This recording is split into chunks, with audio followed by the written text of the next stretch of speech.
to World War Now, everybody. I'm your host, Conrad Franz, joined as always by Dmitry Kalygin here with a huge week of World War III analysis coming at you now on Friday, May 22nd. It seems that Iran is not willing to budge on its enriched uranium. It seems that more and more military equipment is being moved into place, and all of this, of course, is occurring in the middle of Shavat, one of the major Jewish holidays. Of course, many children were killed in Lugansk in a major Ukrainian strike on a dormitory there. We're going to be discussing all of that, as well as, of course, Bezalel Smotrich declaration of war against Europe for his ICC arrest warrant, the major Jewish Zionist strikes across Lebanon as the war there rages on. And of course, the situation in the Strait of Hormuz, as it seems economic collapse is around the corner if this closure carries on into the summer.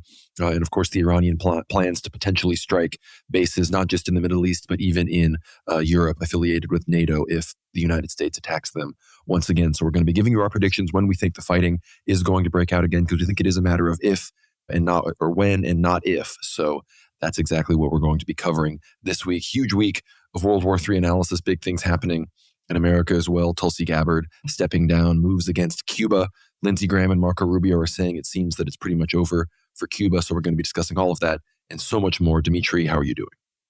Yeah, doing amazing, Conrad. Lots of very emotional, I would say, very tragic news from all around the world as we sort of head into this next phase of the hot war. Obviously, more diplomatic news to cover as world leaders are literally traveling between some of the most major countries, and there's all the eyes and attention of the world seemingly on the Straits of Hormuz still, as various economic groups around the world are predicting major recession claims, especially by August 2026.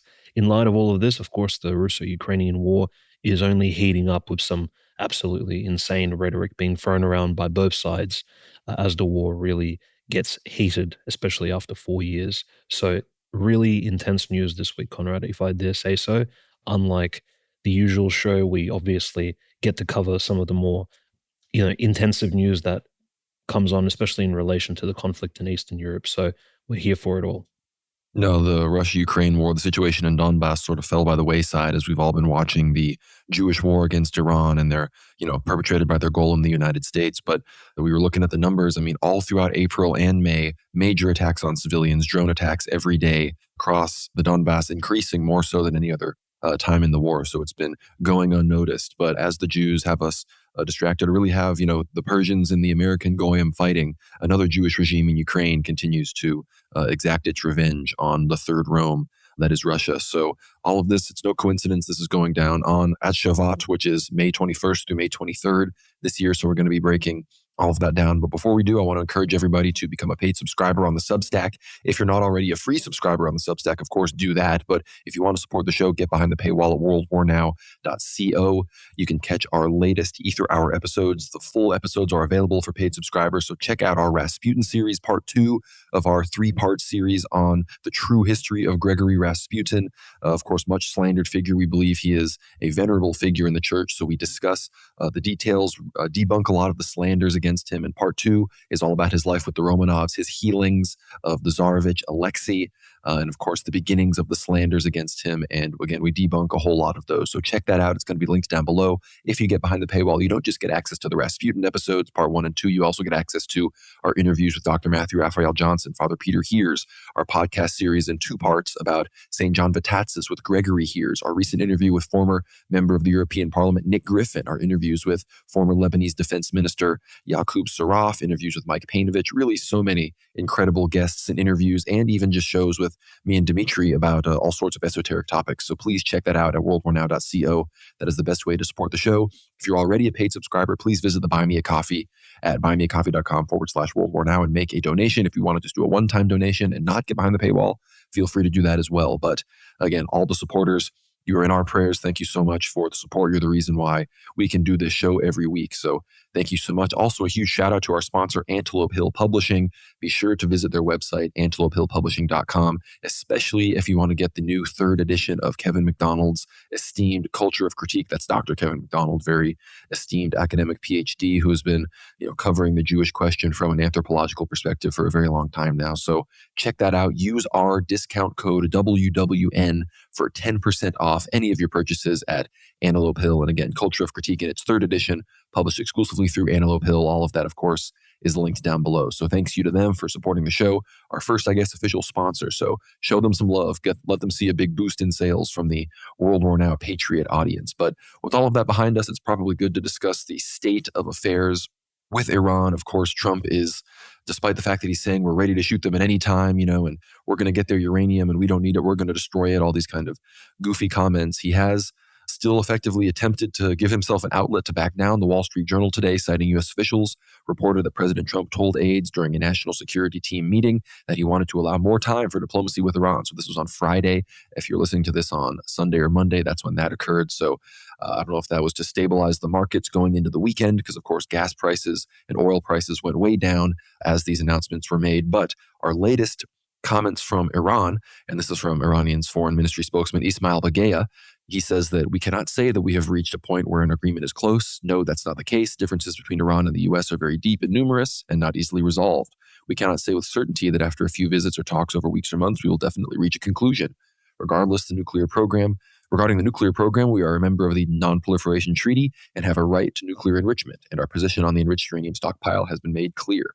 Details related to the nuclear issue are not being discussed at this stage, and we definitely will not reach a solution if we try to delve into details related to our enriched uranium stockpile. He said focus is now on ending the war on all fronts and finding a solution to the situation in the Strait of Hormuz.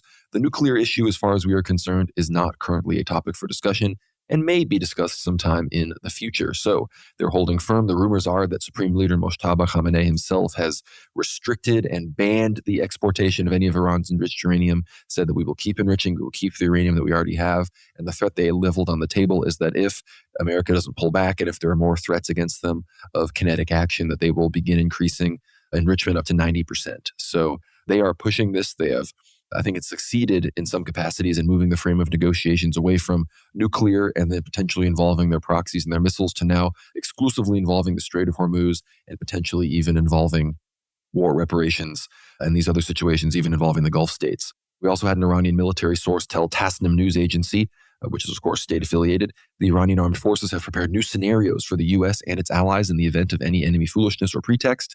If the enemy acts foolishly, it will witness Iran's third phase of response. The phase will involve new equipment, new targets, as well as new tactics and war strategies. New extra-regional fronts could also be opened, making the enemy even more regretful. And Iranian sources also claimed that this threat specifically, it said in a case of a renewed conflict with the U.S. and Israel, Iran would consider targeting American bases in Greece, Romania, and Germany. So again, the many bases in Greece that Israel and the U.S. possess will be targeted. The massive NATO base in Romania that has been a key point in the air bridge from America, the UK, Romania to the Middle East itself could be targeted.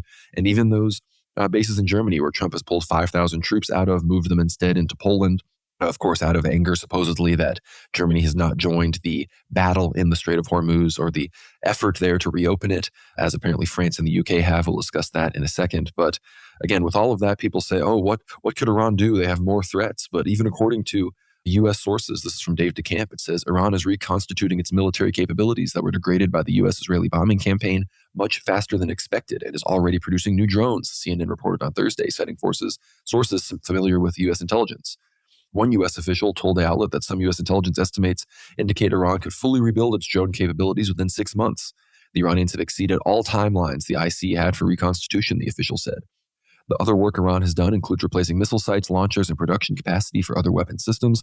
Other U.S. media reports said that the U.S. believes Iran has access to 70+% of its missile launchers and maintains about 70% of its pre-war missile stockpile.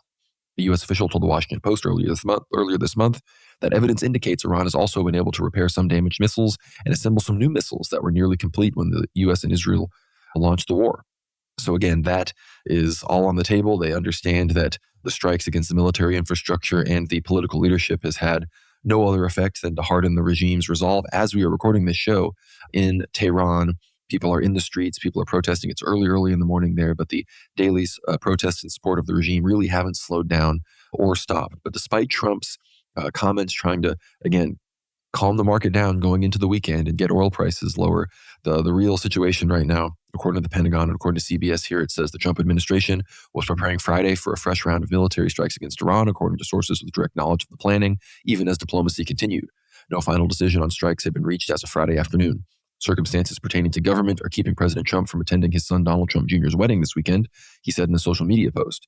The president had planned to spend Memorial Day weekend at his golf property in New Jersey, but will now return to the White House. Some members of the U.S. military and intelligence community canceled their plans for the Memorial Day weekend in anticipation of possible strikes, several sources said. Defense and intelligence officials began updating recall rosters for U.S. installations overseas as tranches of troops stationed in the Middle East rotate out of theater, part of an effort to reduce the American military footprint in the region amid concern about possible Iranian retaliation, which is another way of saying America is retreating more out of the Middle East because they got stomped by the Persians, which you just can't help but read something like that and have a smile brought to your face. But again, Trump missing his son's wedding. Again, this could all be signaling, trying to get the Iranians, because apparently there's constant negotiations going on. So I would assume this is Trump trying to drag them into the table to prevent them from, just throwing up their hands and leaving. But it's clear that they are willing to do that. It's clear they're willing to fight and defend themselves again. The White House schedule has been moved. It's all at the White House, and Trump has been calling press lids earlier and earlier in an attempt, I think, to signal that they are about to move in on all of this. And again, remember, this is Shavat. Again, the war began on Purim. The eve of Purim, February 28th, March 1st was when the strike started. March 2nd was Purim itself. And of course, now here we are at Shavat when all of these things are about to go down. I'd love your thoughts, Dimitri. Do you think that this specific Jewish holiday will be the resumption of this war, which would be in the next few days? Of course, we saw the Qatari delegation, which was there really to try to get a last-ditch deal made. They returned to Qatar with a major Iranian air escort, but the Pakistani Army Chief Field Marshal Asim Munir, he might still be in Iran. I believe maybe by the time this is released, he probably will have left. But some are thinking, well, they wouldn't attack while Munir was still there. But I don't think anyone would put any of this past Israel. Some are still saying that once again, the United States will simply give Israel the green light, allow them to begin the conflict again, and then a few days in, or maybe even a few hours in only, the U.S. would jump into it. But with all of that in mind, Dimitri, what are your thoughts? Do you think Shavat will be when we see this happen? Do you think it'll maybe be on Monday at the beginning of the week to steady the markets again? What are your thoughts on the Pakistani, Qatari delegations? I find it very funny that, again, Trump continues to say that he used to say the Iranian Air Force was destroyed. Now he really just says the Navy, because I think it was at least a half dozen solid Iranian jets. Maybe they were just M4s, but I think maybe some MiG-29s as well were escorting the Qatari delegation out of Iran. So I'd love to hear your thoughts on the delegations, the negotiations, the current state of the deployments. I know the UK and French deployments are moving into position as well. So I'd love your thoughts on everything going on. No, of course, there's a real coalition being built near the Straits of Hormuz by countries such as the US, France, and now, as we know, the British Navy is also directly involved. We'll get to the details of that. But specifically Shavuot, the reason why we need to really be concerned about the dates and timings is because this particular sort of Talmudic holiday is essentially the Talmudic version of Pentecost. So it takes place exactly 50 days after Passover. And of course, Passover moves around according to the lunar calendar. And traditionally, Shavuot, at least during the time of Christ, before, of course, the falling away of the Hebrews, this religious holiday, it actually required, again, sacrifices to be carried out at the Temple of Solomon, including at times it would require 2 bulls, 1 ram, 7 lambs to be carried out. This is for people who could actually afford it. And again, there would be also 1 goat that would be sent out into the wilderness, so to speak, a scapegoat. Poor people would, of course, give grain offerings such as loaves of bread and things like that. But the basic tenets of it, the sacrifice of food, the sacrifice of animals, so living sacrifices were, of course, performed on the Temple Mount in those days of Christ and even prior to him in the Old Testament. However, now that the temple has been destroyed, I think the theory among, so to speak, conspirologist people investigating the sort of the Talmudic dark histories and the mysterious rituals that they've developed over the last 1,500 years or so, they've sort of come to the conclusion that it appears that specifically during this period of the middle of May until the early weeks of June, and so especially Shavuot falls very often on the 4th of June. And you'll see on the 4th of June, typically there are massive catastrophes that take place around the world. Best example is probably on the 4th of June, 1988. There was a huge explosion that took place at a railway station in the Soviet Union, the Gorky railway station. It was early in the morning. 91 people died in a massive gas explosion, including 17 children that were killed. And there was as many as 151 residential buildings destroyed. Some, investigators still believe that on the 4th of June, on Shavuot in 1988, a lot more people actually perished. But the Soviet government, just like with Chernobyl, they sort of hid the numbers away. Coincidentally, in 1983, just 5 years prior to that, on the Volga Don river connections. There was a shipping company, so there was a boat actually passing under a bridge, and at the same time it exploded whilst the freight train was going over the bridge. That ended up killing as many as 600 people in one massive fireball explosion, which is completely insane. And obviously, the greatest railway accident in world history to date that took place in India, actually also 1981, 4th of June, Bihar, killed over 800 people. So it's very interesting how infrastructural damage, infrastructural disasters, they always happen around this time on, the corresponding calendar on the Talmudic version of the Pentecost, 50 days after Passover. Coincidentally, last year we reported on this particular holiday as well because the Ukrainians carried out two infrastructural attacks in Belgorod and the Kursk Oblast when they actually attacked two trains as well and bridges located in those SMO zones. In particular, they attacked the bridge whilst there was a train passing over it, which was somewhat unprecedented in the Russo-Ukrainian conflict. But so it wouldn't necessarily surprise me that, just given the timing after Passover, it seems almost perfect for there to be strikes against what appears to be, the last standing card in the Iranian regime, which is, civilian infrastructure. We know that Iran, especially going into the summer, as the summer commences, has issues of water. We know that potentially there may be famines on foot, especially if imports of food are actually stifled outside of Iran. And other nations do not manage to actually import food by plane or by the major freeways and highways leading into Iran from Central Asia. There are major concerns over the desalination plants being clogged up by a lot of the contaminants in the Straits of Hormuz if the US, and there have been US officials already somewhat threatening to actually destroy Iranian oil commercial vessels in the Straits of Hormuz and in the Persian Gulf. Now imagine if that happens, Conrad, off the coast of Keshem Island where there are desalination plants. If all of that crude oil seeps into the water and of course is sucked up into the desalination plant, it will clog it up. And of course, hundreds of thousands of people in places like Bandar Abbas and all these localities will, of course, be left with no fresh water to drink. So there's massive implications about infrastructural damage that the US may enforce against the Iranian people. And this would be, of course, incredibly criminal, but we've seen regimes that America has supported recently carry out very similar strikes.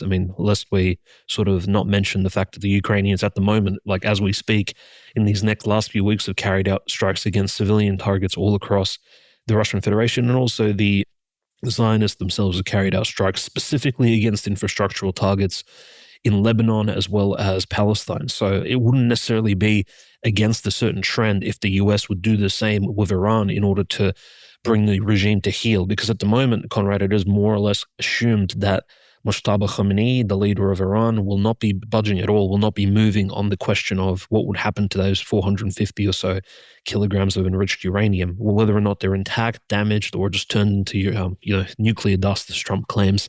He's not giving any of those remnants of enriched uranium up. He believes that this is the one point of Iranian sovereignty. There's pretty much three major points. One of them is, of course, the enriched uranium. The second point is the Iran's control over the Straits of Hormuz, which Iran now believes is its sovereign sort of ideal that needs to be the standard, just like Egypt controlling the Suez Canal to some extent. And of course, the third point is US-based presence in the Middle East that needs to go away. And I believe of these three points, the enriched uranium appears to be the most sensitive for the Iranians. And yet this is something that Marco Rubio and Trump continue to press on as if the Iranians will move somehow off of the subject. And, the most insane thing, obviously, is that all the nations around the world, they all have different objectives and goals. I think for the Europeans, specifically for the UK and France, the most concerning aspects of this conflict in the Middle East is obviously the Straits of Hormuz, Bab el-Mandeb. They want these straits to remain open. They want them to be reopened in terms of the Straits of Hormuz specifically. And this is why you have the HMS Dragon, a very interesting designed anti-air destroyer, actually, from the British Navy, joining the French Charles de Gaulle and its two accompanying destroyers, as well as the French submarine, somewhere near the coast of Oman on the Horn of Africa, just south of the Sea of Arabia. So somewhere in that location, through the Bab el-Mandeb, we have reports that this HMS Dragon ship, accompanied by actually French Rafale planes that sort of escorted it through the Bab el-Mandeb just in case the Houthis would get a little bit trigger happy, perhaps. So the British Navy is now well and truly involved in this conflict. There is at least a tripartite coalition now in the Sea of Arabia region outside of the Straits. And there are, at most somewhere between 10 and 14 combined destroyers, as well as 3 aircraft carriers in the region now from this coalitionary fleet. This is a very serious force. I mean, we're reaching those numbers of potentially the 5 to 6 aircraft carriers that were present during the attacks on the Iraqi regime. And definitely the other massive indications, Conrad, of a impending escalation is the fact that, and this is, of course, a very interesting bit of news, and I'm glad you brought this to my attention, that in the UK, every year they have this massive air show that takes place, and they use a lot of these military airports as well as commercial airports to carry out these wonderful shows. Typically, it happens in June, July of every year, and the July show in this year was just abruptly cancelled. Only in the last 24 hours, the military Air Force air show was cancelled in the UK. They announced that anyone who purchased tickets for the show in the middle of July will be fully refunded. And one of the concerns was because, well, apparently Keir Starmer's government said that upon request from the US Air Force, they need complete use of the RAF Air Force Base, which again is the major airbase in the UK, which the US have utilized already to bomb Iran from. Of course, the B-1 and the B-52 aircraft bombers were stationed there. And of course, as you understand, and our dear listeners probably know, B-1 and B-52 bombers, their wingspans are so giant. These bombers, of course, they carry tons of explosives on board as they drop them off onto their targets, and they have GPS-guided bombs as well. They're just so large, they cannot land on aircraft carriers. So they need to use actually land-based classical airstrips. And of course, some of the most safest are located in Germany, in Romania, in Europe, in the UK, as Conrad mentioned earlier. So these are theoretically, and I think correctly put, as Conrad said, they are potentially military targets for the Iranian regime if those bombers will be taking off from these bases in the next coming week or weeks, I would say, as Trump sort of pushes the acceleration button on this entire conflict. And I think the inevitability of it all, Conrad, really is spoken to by the fact that Israel and Lebanon are not slowing down. There isn't any, of course, the so to speak, ceasefire discussions that we had last week completely fell through. I mean, that was complete nonsense because, as we predicted correctly, like there was no slowing down. There's still a massive killing of civilians. So we see that in terms of the fury of the Israelis they're still lashing out against the allies of Iran. And I think the Iranians will and truly understand now that they still have at least some segment of their air for their anti-air defense capabilities intact, that now they really have to reinforce themselves, as well as they still have some remnants of an air force still, available to them. Lest we forget, the last time the US really engaged Iran, the Iranians managed to shoot down the F-15 and the A-10 in the span of 24 hours, which does show that Iran at that point, after 4 months of prolonged bombardment by the US and Israel, still retains some form of surface-to-air missile launchers available on its territory. And no doubt about that, since then, they've been reinforced by Chinese and Russian imports, at least to some capacity. We don't have those numbers, nor are they really being provided to us, because at the moment, there is almost no information leaks coming out of Iran. The only thing we really are receiving are official reports from the Iranian regime. And in terms of actual protests on the ground, Conrad, there is the only public movements we see on the ground in Iran are, people coming out in support of the IRGC, in support of the supreme leader, very patriotic type, people just going out onto the streets despite the risks to their own safety, and are actually speaking out in sort of patriotic tones. There are no counter-government protests taking place, and there actually have been, on almost a weekly basis, executions being carried out by the judicial branch of the Iranian regime. So there are military, so to speak, tribunals being carried out over terrorists, Mossad agents being killed, as well as traitors to the Iranian regime. People have been giving information to Mossad as well as the CIA. So there are constant trials and executions taking place in Iran as they prepare for, I think, what would be the inevitable restarting of this conflict. Now, a US official, I think, has described these diplomatic talks with Iran as agonizing. And I think that is because for the first time in a while, the US has actually met its match in the Middle East, Conrad. This is a regime that will not be playing with the US, will not be flirting with their demands. They understand the US is powerful and strong. They're not, by no means, I don't think Iran is underestimating America and Israel, but they are not going to, of course, concede to the Zionist pressure points and actually allow their country to, so to speak, fall apart under the pressure. And I think at this point, especially given the meetings between Xi Jinping and Vladimir Putin, I think Iran also understands that potentially it has that maybe international support in order to help it keep standing despite what may come in the next week or so. No, and again, despite Trump's desire to present like wanting a deal and, to calm the markets and everything, fundamentally, they're going to have to go back to war because the Iranians are keeping the strait closed to get the maximum concessions, which again, they've already moved the Overton window of, the window of negotiations from all these things that Israel wanted to now just getting the strait open and even getting America to pull out of the region as they continue to do from Iraq and other places. And again, even as we were recording this show, the UAE, Kuwait, major Gulf country forces were doing intense radar jamming all across the entire Persian Gulf, happening all across Iraq as well. So people were anticipating all of this potentially going off tonight. So I'm sort of waiting in fear of getting news cucked as we are recording this. But Bloomberg published a big report, and this is the reason why fundamentally, even if the Iranians don't do anything and everything stays peaceful, the Strait of Hormuz is going to have to open, because this is from Bloomberg. It says it's been almost 3 months since the start of the Iran war and its concomitant blockage of the Strait of Hormuz. Energy prices have spiked all over the world, and fear is rising about what comes next for the global economy. Well, if the strait doesn't open by August, markets may find out the hard way. So says Rapidan Energy Group, which warned the continued closure of the waterway through the summer raises the risk of a recession that may rival the global financial crisis. The White House, which initially balked at the proposal, warmed to it in recent weeks, but remarks from Iran's supreme leader Thursday about its uranium stockpile may have chilled matters again. Trump, meanwhile, is under pressure at home amid record low approval ratings and painfully high gas prices. Even a few Republicans in Congress showed signs of shelving the party's lockstep fealty when it came to the war, which has been waged without congressional approval. Thousands have been killed in Iran and Lebanon since the U.S. and Israel started the conflict. Iran recently responded to threats from Trump by saying it would retaliate beyond the Middle East if hostilities resumed. Axios, citing unidentified sources, reported yesterday that Trump and Israeli Prime Minister Benjamin Netanyahu had a tense call amid discussions of a peace deal. Though it didn't give details on what was said, the Israeli leader has been keen to resume strikes. If fighting were to resume, it would arguably resurface the issue of depleted U.S. armaments.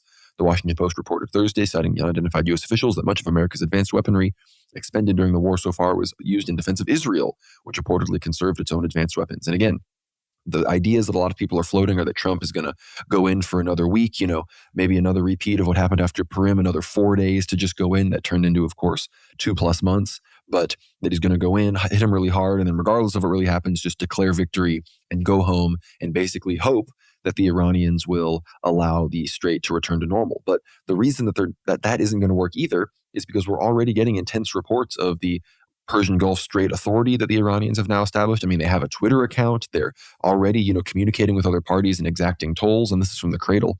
It says the Iran and Oman are reportedly discussing a permanent toll system for ships passing through the Strait of Hormuz. Iran's newly created Persian Gulf Strait Authority has defined the boundaries of the Strait of Hormuz management supervision area. Oman is key as it controls the southern side of the strait and sits right at its entrance. Oman is said to be in discussions with Iran over a share in revenues from the new fee mechanism, the New York Times reports, citing Iranian officials. Oman has reportedly recognized the economic benefits of the plan and is now expected to influence its Gulf neighbors, including Bahrain, Kuwait, Qatar, Saudi Arabia, and the UAE, to support the scheme. Iran and Oman describe the proposed system as fees rather than tolls. A transit toll for simply passing through the strait would be illegal under international maritime law.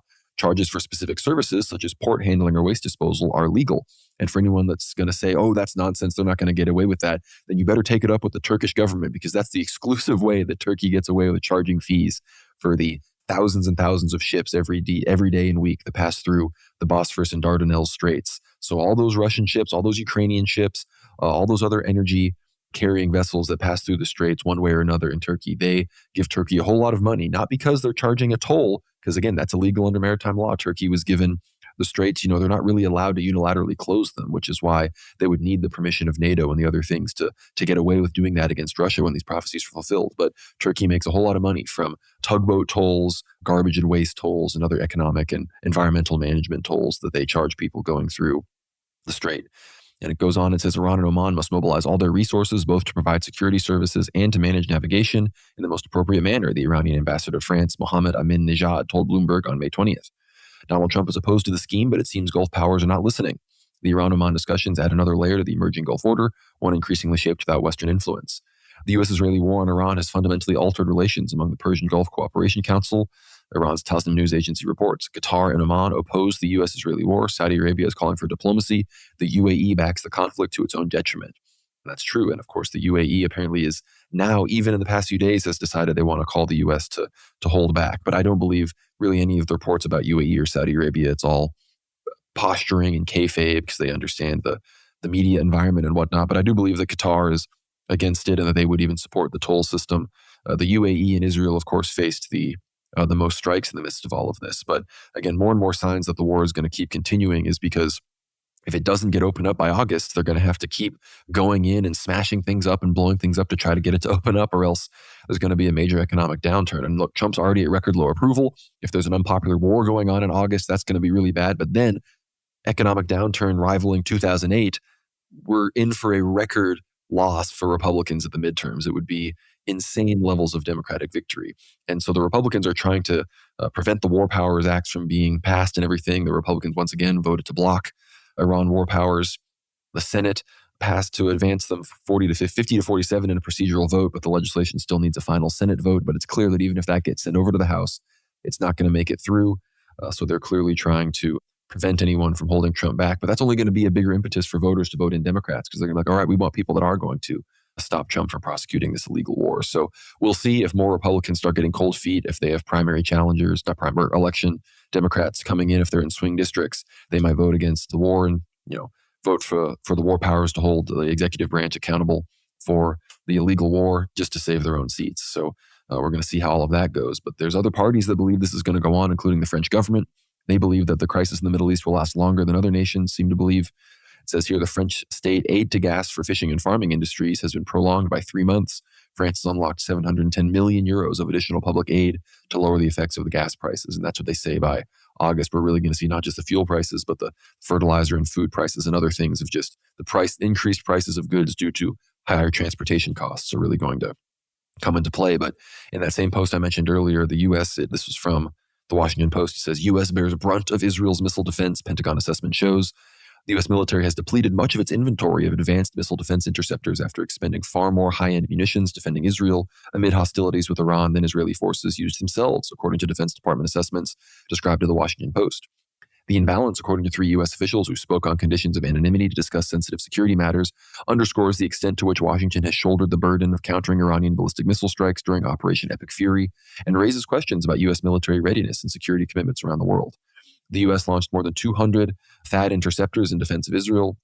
That THAAD, of course, Terminal High Altitude Area Defense, roughly half of the Pentagon's total inventory, along with more than 100 Standard Missile 3 and Standard Missile 6 interceptors fired from naval vessels in the Eastern Mediterranean, said U.S. officials who, like others in this article, spoke on the condition of anonymity. By contrast, Israel fired fewer than 100 of its Arrow interceptors and around 90 David Sling interceptors, some of which were used against less sophisticated projectiles fired by Iran-backed groups in Yemen and Lebanon. Military analysts said the data described to the Post offers a rare window into how the U.S. and Israel work together. The numbers are striking, said Kelly Grieco, a senior fellow of the Stimson Center.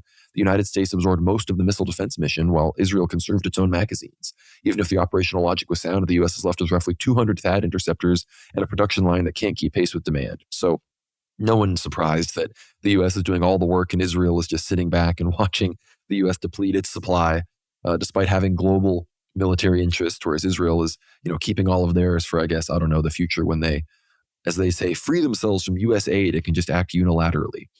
But again, maybe these missile interceptor shortages is part of why, and this was a very interesting article and piece of information from Ian Ellis here. The U.S., it says, the Navy has placed directed energy systems on 9 ships and is working to expand testing and employment in the fleet, a U.S. Navy system official told TWZ. The official declined to discuss current operations when asked if the systems have been deployed in the Middle East, but it says 9 American destroyers stand at the vanguard of the U.S. Navy's effort to integrate laser weapons into the battlefield of the future. Lasers and other directed energy weapon systems went from an elusive dream to reality over the past decade, which TWZ has covered extensively.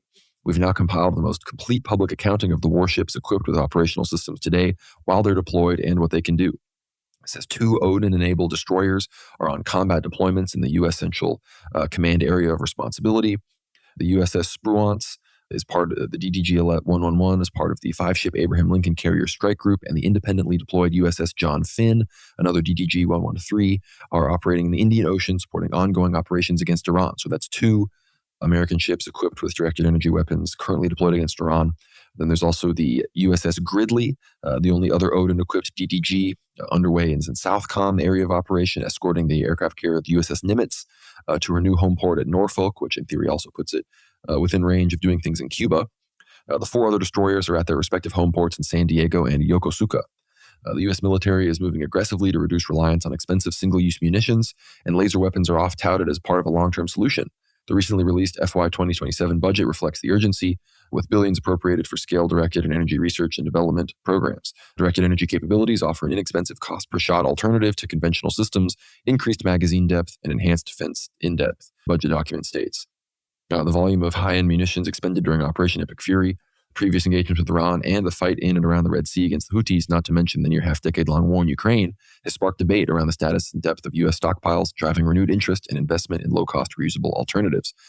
So I guess, Dimitri, before we move on to discussing Lebanon and other things going on in the Middle East and the occupied Palestinian territories, what are your thoughts on these weapons situations? It's clear that these directed energy weapon systems are being kind of fast-tracked into not just production, but apparently they're deployed right now fighting against Iran because of the missile shortages. What do you think about the situation with the Strait of Hormuz, of course, and the fuel situation, of course? I believe certain sanctions have been replaced on the Russian energy, so it's clear that they don't want to be helping the Russians out too much, but at some point, the economic situation might get so bad that, again, China is going to be always the one that's considered to be pressuring Iran to really open this up. Trump claimed that the Chinese were against the Iranians charging tolls going through the Strait of Hormuz, but no Chinese sources that I saw really said anything about that. So I'd love your thoughts on all of those things, as well as these new weapons. And of course, the Iranian readouts also said that not only did Iran consider striking these bases in Europe, continuing to strike Israel and other American capabilities, but also unveiling new technology as well. So we know America has these Odin directed energy weapons on their destroyers, but what could Iran potentially have? I'd love your thoughts on all these questions. Okay, quick update. This is Conrad coming at you from the future. Of course, we got news cooked pretty hard this week, but most of the analysis, if not all of it, is perfectly prescient and good and proves to be, frankly, very well reasoned. But you should listen to the rest of the show. We have a lot of other great analysis, but I wanted to bring you a quick interjection. Last I left the recording, we said that Trump was trying to get a deal done, that he was kicking the can down the road as he usually does, but that the Iranians were not willing to budge on enrichment. And now this is according to Axios' Barak Ravid. So remember, one of the least trustworthy American sources when it comes to the Iranian conflict, very much Israeli propaganda. Barak Ravid is a Jewish journalist who is very much more of a news maker than a reporter. He's trying to manifest these things. But this is from Axios, the claims of the memorandum of understanding that are currently being worked out with the Iranians. It says a 60-day ceasefire extension between both sides, the reopening of the Strait of Hormuz with no tolls, the U.S. lifting its naval blockade on Iranian ports, Iran clearing mines deployed in the Strait of Hormuz, Iran committing to negotiations for suspending uranium enrichment and the removal of its stockpile of highly enriched uranium, Iran committing to never to pursue nuclear weapons, U.S. sanctions waivers to allow Iran to sell oil freely, Iran negotiating over the removal of its stockpile of highly enriched uranium, the U.S. negotiating possible sanctions relief and unfreezing Iranian funds during the 60-day period. U.S. forces that were mobilized in recent months would stay in the region during the 60-day period and only withdraw if a final deal is reached. The end of the Israel-Hezbollah war under the framework of the agreement, but Israel preserves freedom of action. So really not a whole lot going on here. And Netanyahu, again, the initial memorandum of understanding said that total halting to the Israel-Hezbollah-Lebanon war on all fronts, not a one-sided ceasefire. That was even specified. But no, the Israeli Broadcasting Authority, Israeli Prime Minister Netanyahu confirmed to U.S. President Trump that Israel has freedom of movement on all fronts, including Lebanon, and Trump supported that. So again, this doesn't seem like it's going anywhere to me. Again, Barak Ravid and others have said that this is Sunday as you are listening to this. It will not be signed today. This was, I think, another attempt to get the markets way down. We're going to go into another week where potentially Monday, Tuesday, the gas prices are going to be dropping. But the Iranians have made it clear that enrichment is not up for discussion and they will not be exporting their enriched uranium. Perhaps there's some other discussions they claim that once this memorandum is signed in the future, they can deal with the nuclear issue, but it's clear that there's already major misunderstandings, specifically about Lebanon and enrichment, and we haven't even gotten to missiles or other proxies outside of Lebanon, like the Houthis or the Iraqi Shia militias there. So it's clear that this is just another big flare-up, but they're once again trying to do, we're closer to peace than ever, but between Israel trying to sabotage, as well as Trump's inability to sign a good deal in this situation because he's already got himself down an extremely bad path. This is the way we're going. And this is from Middle East Spectator, their perspective, pro-Iranian perspective. It says, we obviously know Axios are highly problematic and unreliable, but if this list is actually true, it is a bad deal for Iran for several reasons. Although it also cannot be portrayed as a definite victory for the United States, this is much less than Iran should deserve after the end of the war. Here are some of the core issues. One, it says no tolls. What's the point of controlling a vital waterway if you cannot reap the economic benefits? Iran's supreme leader, Mojtaba Khamenei, emphasized that Iran and the region must reap economic benefits from the strait. Two, Iran committing on enrichment suspension and the removal of the enriched uranium stockpile. I personally doubt Iran will ever agree to the latter, but if they do, it'll be a free invitation for future wars. The uranium stockpile is the only realistic leverage Iran still holds besides Hormuz. the U.S. negotiating on possible sanctions relief and the release of frozen Iranian assets. Firstly, sanctions relief must be absolutely guaranteed and irreversible and should be done by a treaty through Congress or a UNSC resolution. Simply promising isn't enough. And regarding the frozen funds, a large portion must be released before negotiations on nuclear matters even take place. As a confidence-building measure, Iran must ensure it can actually access these funds and use them, and that it's not just bait. 4, perhaps the most problematic point in the entire draft is the fact that the U.S. forces will remain near Iran for the duration of the subsequent negotiations. This means that, in fact, there is no end to the war at all, and the military threat continues, even serving a purpose during the nuclear negotiations. Iran should insist the U.S. forces leave before any negotiations on nuclear matters take place to remove the military threat from the negotiating table and ensure the U.S. cannot attack at any moment whenever it wants to. We already know that the guarantee to prevent a war cannot be realistically and verifiably obtained, but Iran can force the U.S. to extend the breakout time of a large-scale conflict by forcing the majority of American forces to leave the region. 6, lastly, the ceasefire between Israel and Hezbollah. According to this Axios piece, Israel retains the right to act as it pleases whenever they see a perceived threat. This is unacceptable. They've seen what this led to after the 2024 agreement, Israel striking Lebanon with impunity and Hezbollah unable to respond. The situation must be avoided at all costs. It would not constitute a ceasefire at all. I very much agree. And Donald Trump himself released a statement saying, on Truth Social, of course, one of the worst deals ever made by our country was the Iran nuclear deal put forth and signed into existence by Barack Hussein Obama and the rank amateurs of the Obama administration. It was a direct path to Iran developing a nuclear weapon. Not so with the transaction currently being negotiated with Iran by the Trump administration, the exact opposite, in fact. The negotiations are proceeding in an orderly and constructive manner. He goes on to say they cannot develop or procure a nuclear weapon or bomb. I would like to thank thus far all the countries in the Middle East for their cooperation, which will be further enhanced and strengthened by their joining the nations of the historic Abraham Accords. Who knows, perhaps the Islamic Republic of Iran would like to join as well. So he's talking about them joining the Abraham Accords. In the midst of all of this, Lindsey Graham released a statement saying, to Saudi Arabia and others, now is the time to be bold for a future of the new Middle East. I expect, as President Trump has suggested, you will in fact join the Abraham Accords, effectively ending the Arab-Israeli conflict. If you refuse to go down this path, as suggested by President Trump, it will have severe repercussions for our future relationships and make this peace proposal unacceptable. Further, it would be seen by history as a major miscalculation. President Trump, stick to your guns in getting a good deal with Iran. Equally important, stick to your guns in insisting Saudi Arabia and others join the Abraham Accords as part of these negotiations. So it's all just about Israel. It's just these people are just kippo-wearing, Shabbos Goy, race trader slaves. And here's a report from Al Jazeera as I start to wrap up this quick update segment and let you all get back to the real show. It says less than 24 hours after optimism emerged around a possible Iran-U.S. memorandum, negative vibes are already surfacing. A well-informed Iranian source tells me there are signs of a U.S. retreat on 2 central issues, the mechanism for unfreezing Iranian assets and the scope of a ceasefire in Lebanon. According to the source, the memorandum includes a Lebanon ceasefire framework, but Israel is reportedly uncomfortable with the arrangement and is pushing Washington to include language allowing it to carry out military operations in Lebanon under the jurisdiction of responding to any threat. Iran is rejecting that formulation and insisting on a sustainable and lasting ceasefire. Tehran has informed all mediators, including Pakistan, that it will not sign the memorandum unless all clauses are fully agreed and guaranteed. Pakistan reportedly suggesting moving forward with agreed sanctions while postponing contentious points, but Iran rejected that approach, insisting the disputed clauses are fundamental and non-negotiable. The overall picture suggests Tehran increasingly views Washington as backing away from earlier understandings reached through mediators. So that's basically what I had just said and analyzed. Al Jazeera. Qatar was obviously the most pro-Iranian faction, I think, in all of the negotiations, trying to get a deal. They've been targeted the least by Iran, but, their LNG goes, they're going to get targeted with CENTCOM. If Iran has to take its finger on the trigger and not hold back like it even was at the beginning of the Purim War, Qatar is going to go the way of Bahrain likely and just stop existing as we understand it, much like Dubai. And again, we listen to our episode with Nick Griffin. We talk all about the U.S. plan to use Iran to destroy Saudi Aramco, UAE, and Qatari energy to once again have America be the monopoly on energy exports to Asia and other markets that are largely dominated by the Middle East. So that's the update, everybody. Of course, there was a lot of progress. The deal got almost there, it seems, but our reaction, our analysis before all of this happened on Friday evening, once again, has proven correct and prescient. So you all know it's World War now. We're not going to get these things wrong. So stay tuned, share with your friends, and get back to the show. God bless y'all.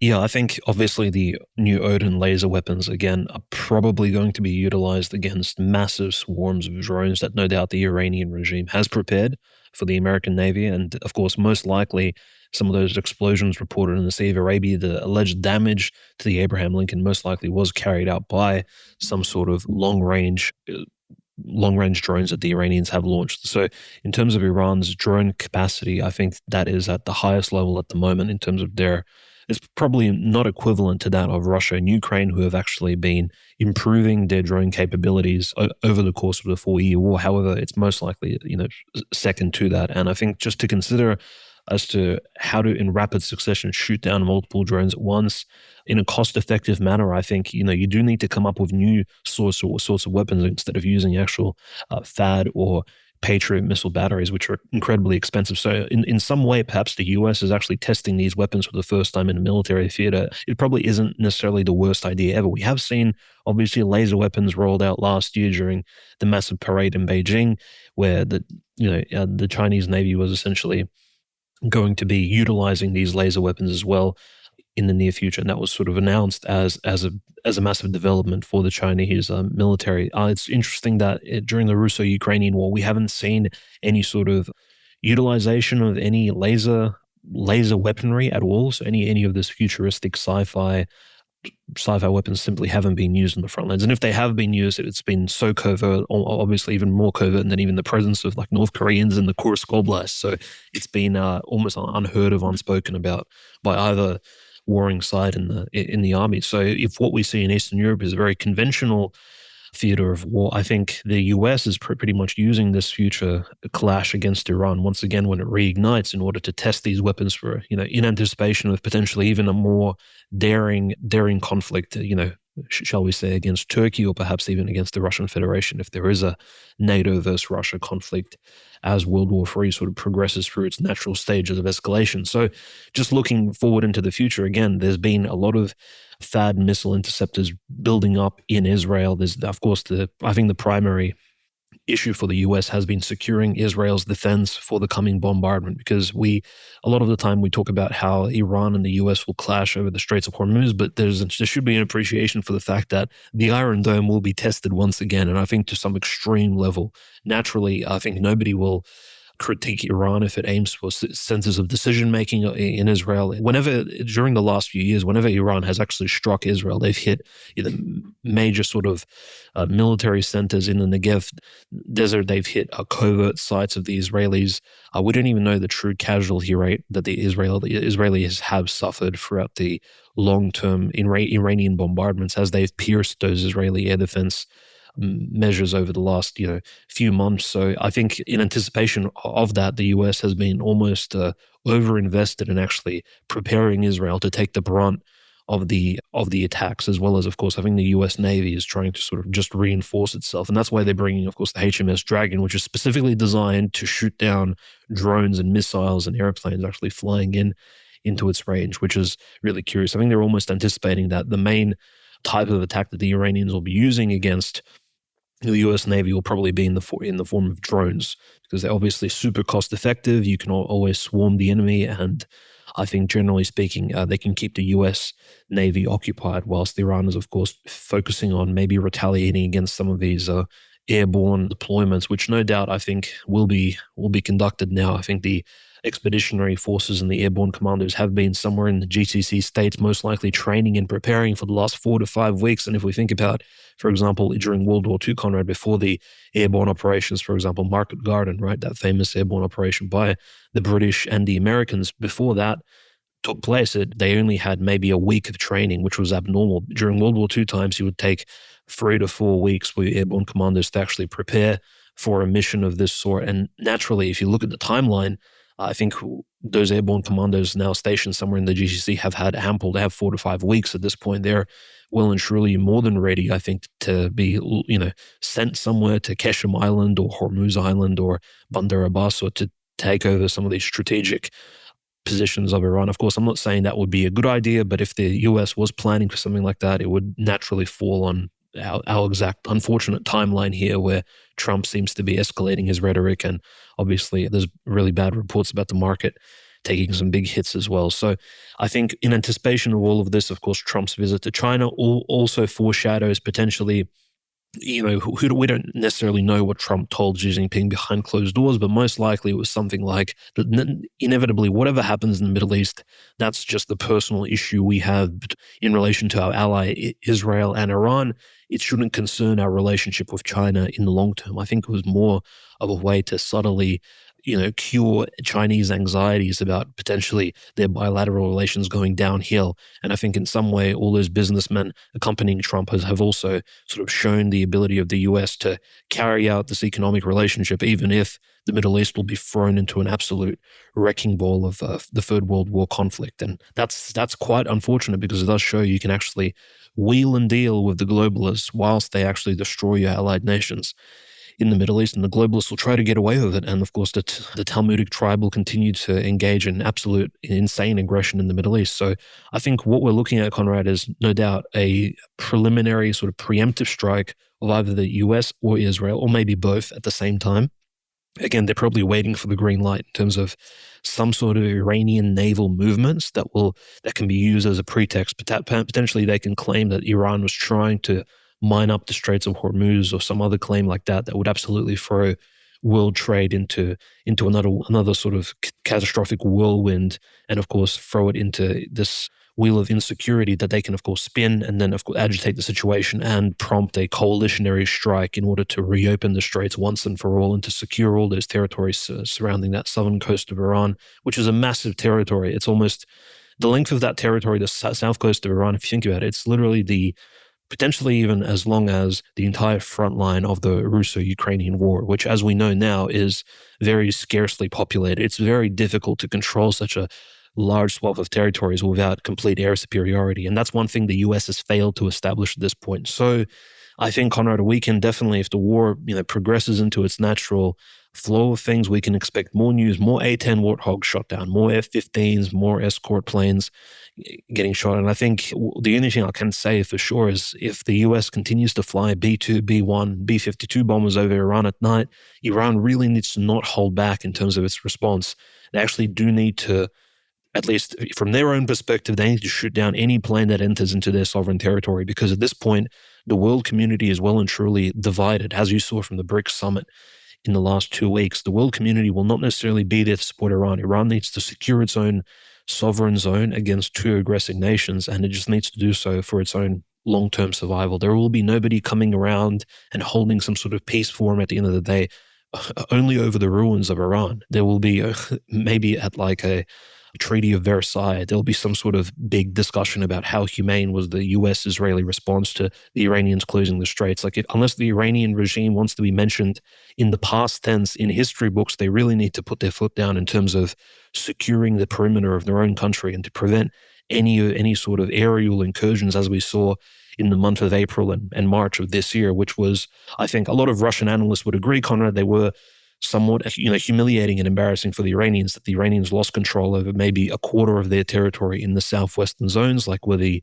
US were carrying out all kinds of shenanigans, including, of course, now Michael Bay is filming a movie called Epic Fury on the basis of extracting those two US pilots. I mean, the Goyslop machine has to keep churning out content, right? So the propaganda wars that will be produced from this conflict are, of course, enormous. But just keep in mind, I think Iran really needs to take this seriously. And I think the stance of Abbas Araghchi specifically, where he's sitting down, critiquing the UAE, anticipating a conflict, and already understanding that some of these GCC states, not all of them, but most of them will be absolutely on the side of the US and Israel, despite the fact that they are majority Muslims. I think the Iranians are under no illusion of the Ummah coming to this salvation. There will be no security granted by the fact that they're brothers in the faith and they all go towards Hajj in Mecca and they will visit Medina. These are not things which these countries, of course, will agree on in terms of geopolitics. The other thing is, obviously, just over the last few hours, and most of you probably already know these news, over this weekend, there's been a massive GPS jamming happening all over the GCC countries. So the Persian Gulf is basically this black site. There's been reports of Israeli planes carrying out these sort of training sorties just all the way through to the south of Syria and then turning around and returning back to Israel. So almost as if they're warming up for maybe potentially those inevitable strikes. And as we just to sort of foreshadow the rest of the Middle East, Conrad, we can clearly see, I think, Iraq sitting this one out as they have previously, just in March and April. Iraq's airspace was completely just full of US, Israeli planes. Who knows, there might even be British Air Force planes flying over the territory, and there's no concern over, I mean, Iraq has completely shown itself to be a puppet state of this anti-Iranian coalition, as has Syria. And let's just not pretend as if these people have any sort of independence. The only, shall we say, independent groups within Iraq are those IRGC-affiliated Shia, as well as certain Sunni groups, which are at the moment fighting back against their state being turned into essentially a Zionist colony of sorts. So incredibly concerning. I think the inevitability of the conflict is already sort of pre-written in the stars at this point, especially since these people are well and truly believing in those sort of pagan signs. And as we mentioned earlier, Shavuot is almost the perfect time to have all of this transpire in the Straits of Hormuz in the Persian Gulf. Now we're going to be watching the situation closely. Of course, the Iranian fast boat navy continues to dominate the area. Trump will claim as much as he wants that every ship was sunk to the bottom of the sea, but the fast boats are what mattered, and they continue to maintain 90+% of the missile launchers on the Gulf coast itself, on the coast of the Persian Gulf, to completely control their closure of the strait. Which, again, if we experience for more than 2 more months, it's really going to start to get ugly. But the Iranians, again, in anticipation that something could go on this weekend on Shavuot itself, if not the next 2 days, the Iranians have closed their western airspace for nighttime flights all the way until Monday morning. So I think they are anticipating things potentially coming in from the west, which of course is where all the enemies will be coming from. The east is far more peaceful with the Central Asian former Soviet states, Afghanistan, China.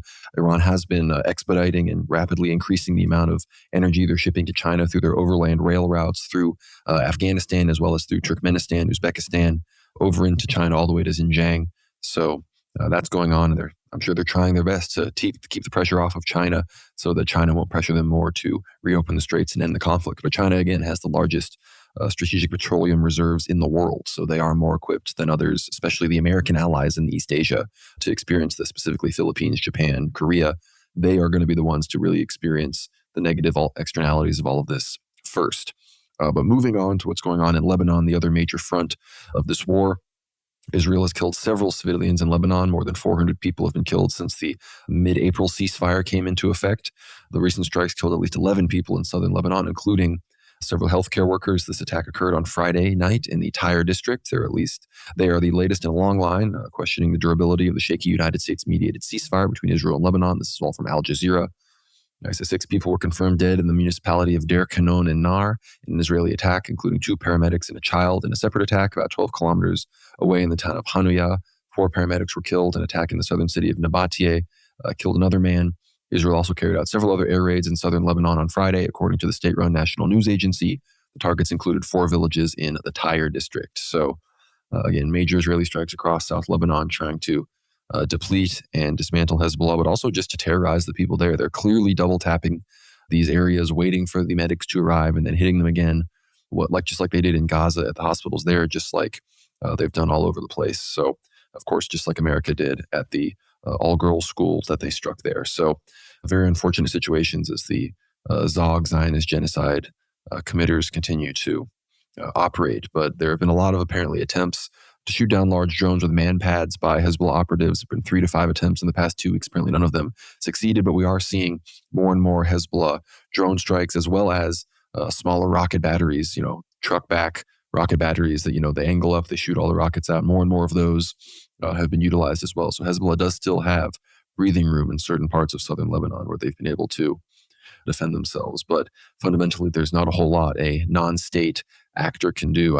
We've unfortunately never seen any S-300, S-400 systems that Russia supposedly was rumored to giving Hezbollah. Again, maybe they're waiting on those, or maybe there's something that maybe they have won and they're waiting to use it at a certain time. But unfortunately, Hezbollah is largely powerless against the Israeli Zionist Air Force.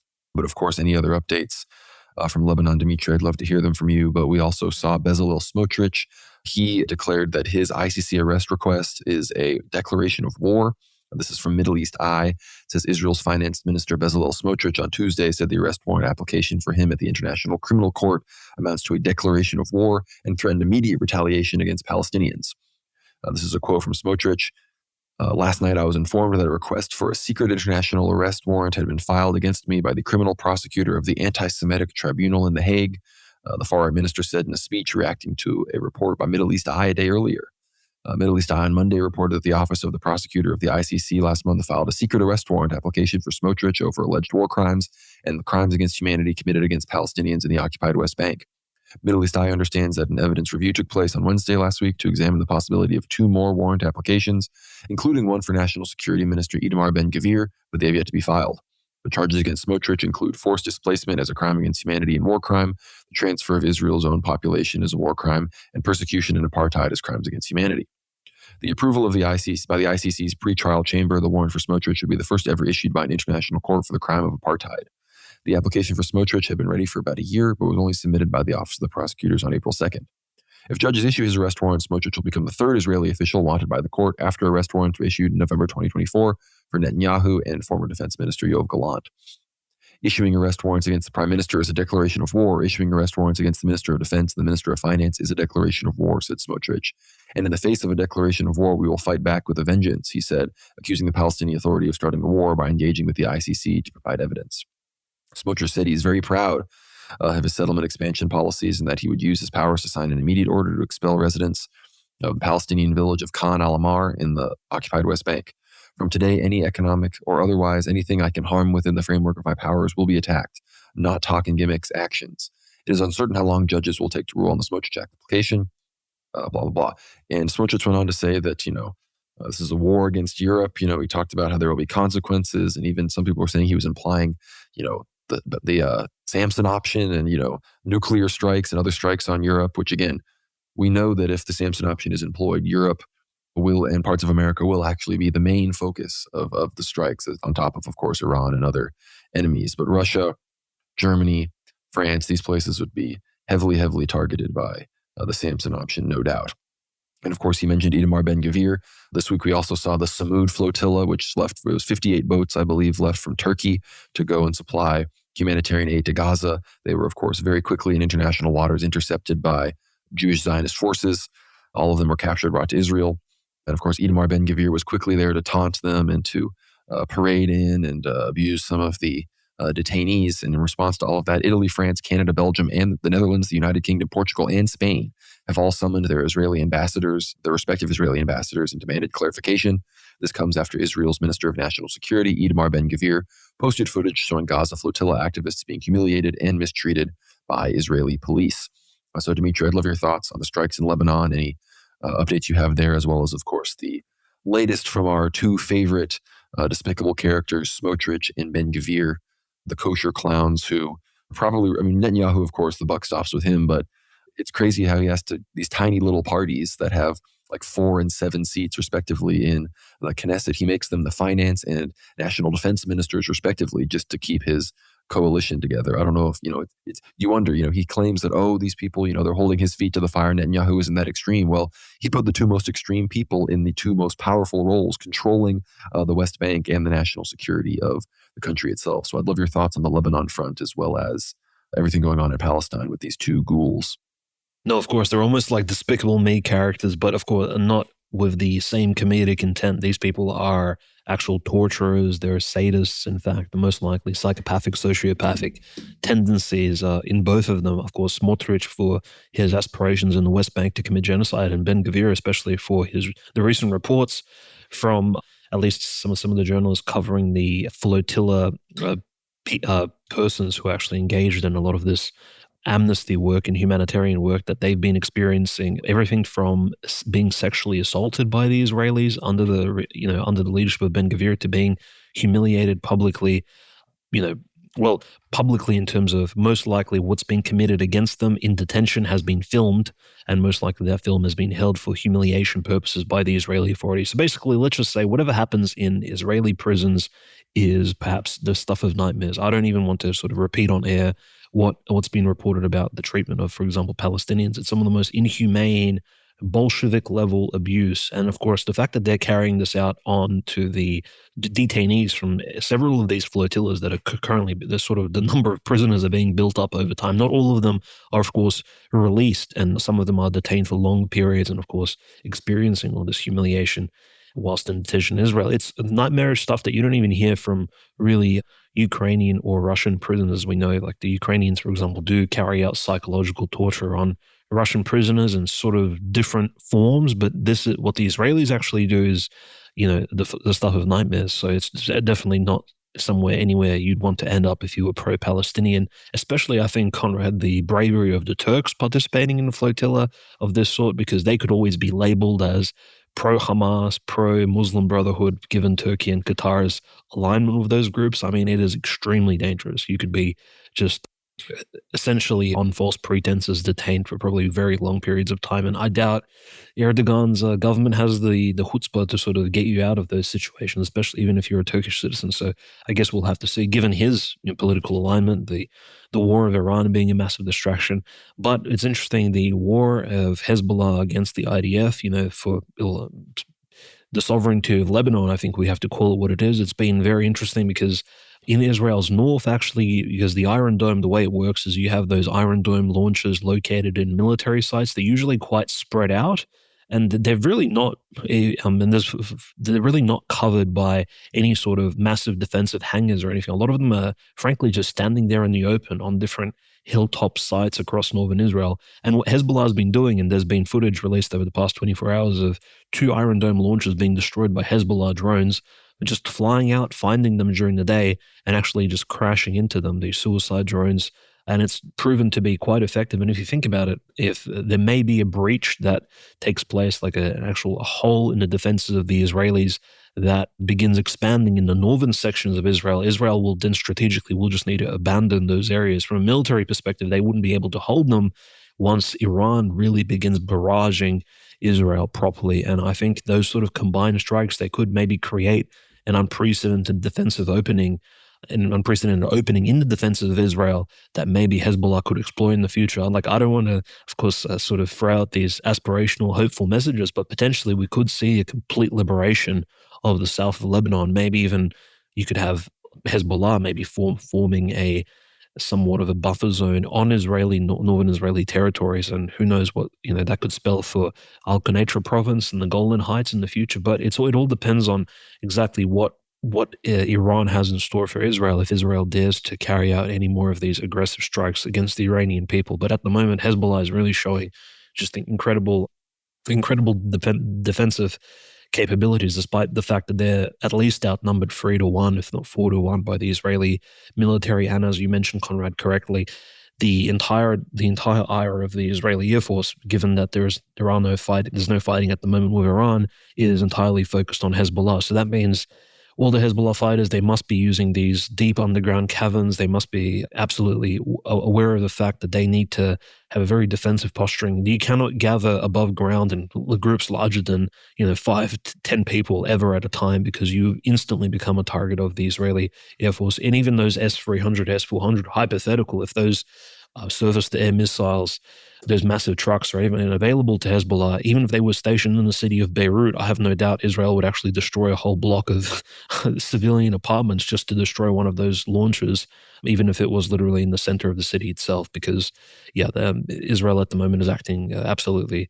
arrogantly, and they would probably conduct themselves in insane ways. Just as when the Russians were still stationed in Khmeimim and Latakia, Israelis were hitting alleged Hezbollah supply depots just outside of the Russian bases, almost within. I mean, the Russians could probably feel the heat from the walls of their bases from the Israelis carried out explosions. So it's quite insane. The Israelis, they have shown that they absolutely the Israelis show that they have absolutely no issues in pushing their agenda forward when it comes to national defense. In some ways, I mean, a lot of Russians have already made this comparison, but potentially Russia is going to take its own very strong, aggressive stances in relation to Ukraine very soon. And I'm not saying this should be an analogy between Israel and Russia, because Russia is clearly not the aggressor in the war that's taking place now, when it's all of NATO basically reinforcing Ukraine, carrying out these terror strikes. But I mean, that sort of determination that Israel has to kill civilians, destroy their enemies without any sort of second thought about it, I feel like that sort of aggression and hatred is reaching deep into the hearts of certain Russian statesmen, as we'll discuss very soon. But Conrad, there's obviously horrific footage coming out from Lebanon. As you said correctly, there's been 16 Lebanese hospitals have been hit since the beginning of the war in March of this year. This is from the eve of Purim and thereafter several days when Of course, Hezbollah has joined Iran in its war against Israel and America.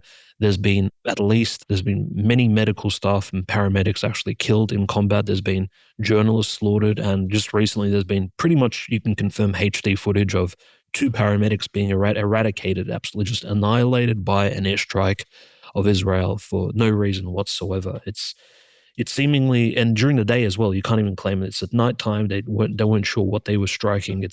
So these paramedics are just doing their job and they're being hit by Israeli guided bombs. So it's very interesting. And at the moment, just in relation to Lebanese officials and what may be happening in Lebanese politics, the US actually has placed 9 Lebanese and 1 Iranian official under sanctions. So in particular, I believe it was Iran's ambassador to Lebanon has been sanctioned. It's Reza Shaybani.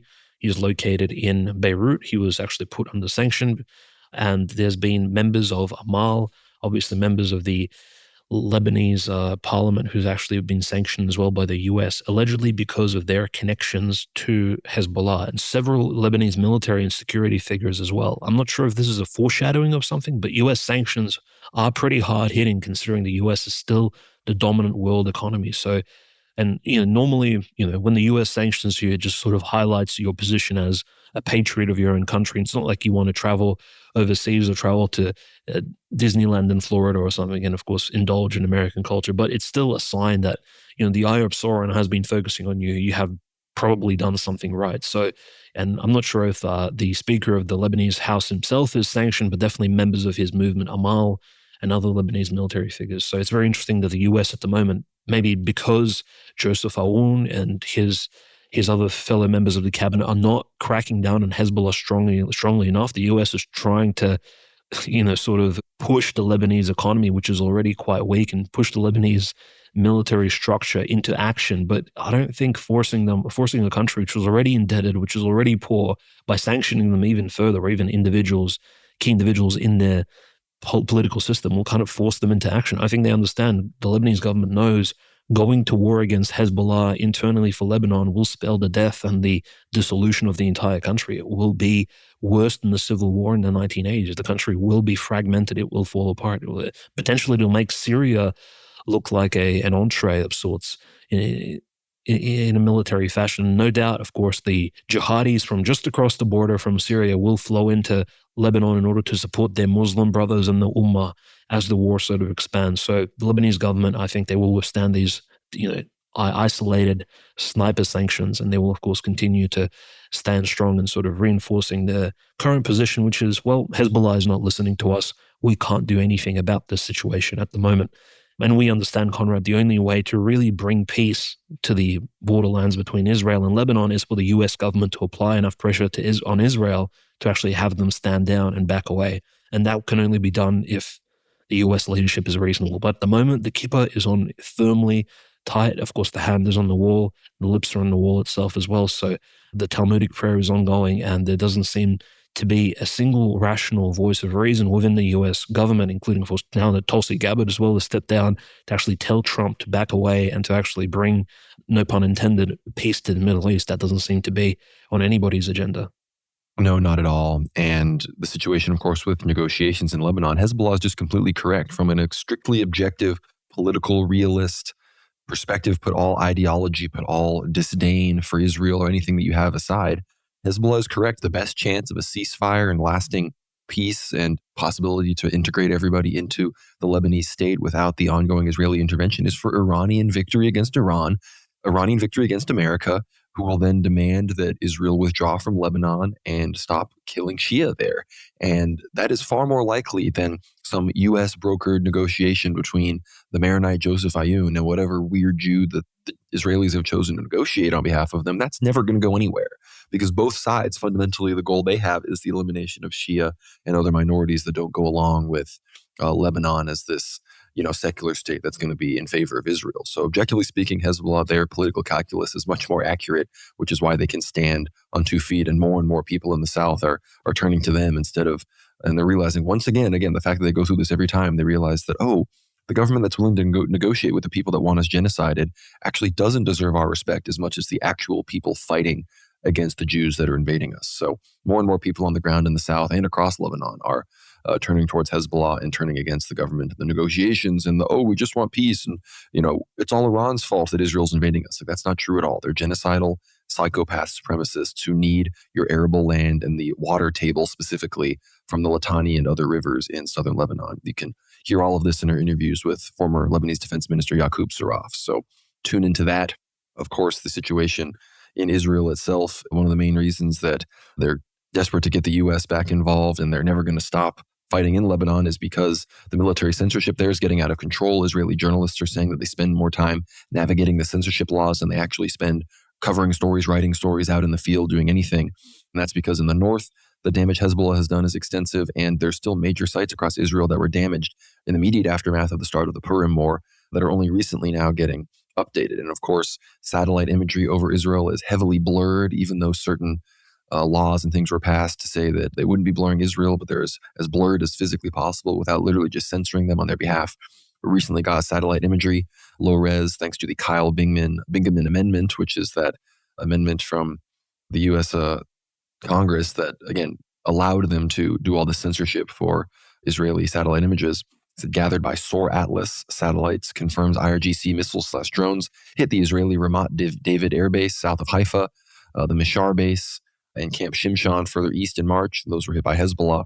And the images show Camp Shimshon and the Ramat David Air Base formerly in 2024 versus the new images. It shows how extensively they were destroyed. So there's all sorts of things that happened in the immediate aftermath of a lot of these battles before the ceasefires began that were never reported, and the Israelis did an extensive job covering up. So we really don't know the full extent of Iran's military success. All we know is that they were able to stand strong and effectively win the first round of engagement in the Purim War. But speaking of political negotiations and the ouster of certain parties like we regularly see in Lebanon, the situation in Turkey, who of course we know were the primary actors in Syria to get the HTS al-Jalani regime in charge there. And of course, they're close allies with Qatar, who were just negotiating for peace. And Turkey has wanted peace with Iran this entire time. But the big update here, this has to do with the prophecies. If you want to listen to last week's episode, we should have clips about our analysis about the Turkey-Greece prophetic situation coming out very soon. It was a really good segment, I think. So maybe go back and listen to that. But this here's from Belam Akta. It says, Turkey court rules to oust opposition leader in latest blow to Erdogan's Kemalist challengers. Ankara's Court of Appeals has ruled that Turkey's main opposition party, the CHP, acted illegally when it removed the longtime leader Kemal Kılıçdaroğlu during a 2023 party congress. The court ordered Kılıçdaroğlu's immediate reinstatement and the removal of the current party leader Özgür Özel. The CHP rejected the ruling as an attempted coup, while the government, which denies criticism that it uses courts to target political opponents, says it renewed Turks' faith in the rule of law. The Kemalist, secular, and centrist CHP, running roughly even with Erdogan's Islamic-rooted and conservative ruling AK party in polls, has also faced an unprecedented judicial crackdown since 2024, in which hundreds of members and elected officials have been detained as part of corruption charges that the party denies.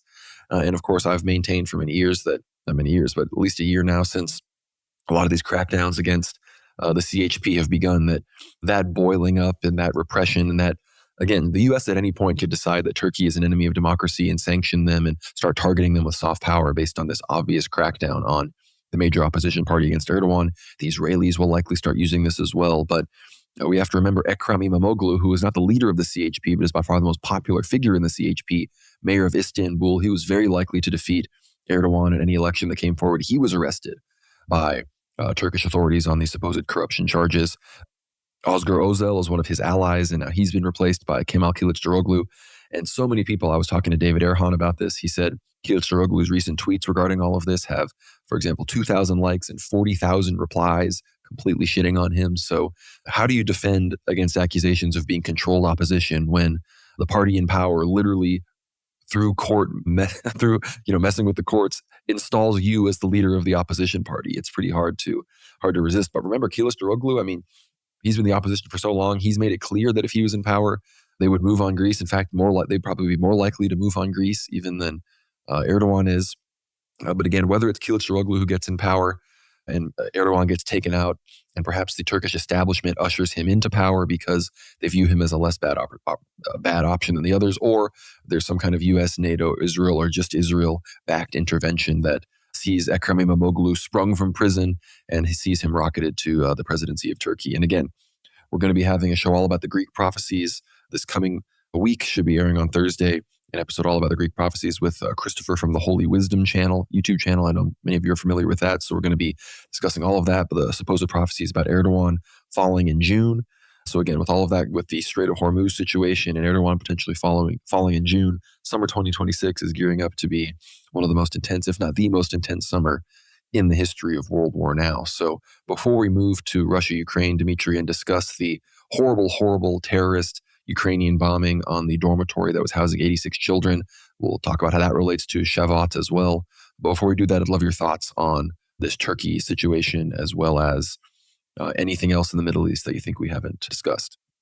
Yeah, I think it's just incredibly important, the position of Turkey in the coming Iran conflict, because it does hold sort of the reins of a lot of the territory. Hypothetically speaking, a lot of these air raids flying from Europe probably flew through Turkish airspace, or most likely the Eastern Mediterranean, which directly involves Turkey. Turkey is one of the few nations that can potentially bring the Ukraine to heel, can potentially apply enough pressure if they did have an independent, sovereign view of maybe creating an ally, a long-standing ally in the Russian Federation to at least assist Russia in terms of bringing Ukraine down. They could have all of this potential to support Iran in a time of need. But unfortunately, due to these long-term investments, the Ottoman Empire has not really been an independent country since probably the Ataturk Revolution. If you really think about it, they have been the pawn of greater power structures, and it continues to be so, despite Erdogan's personal ability to try and swindle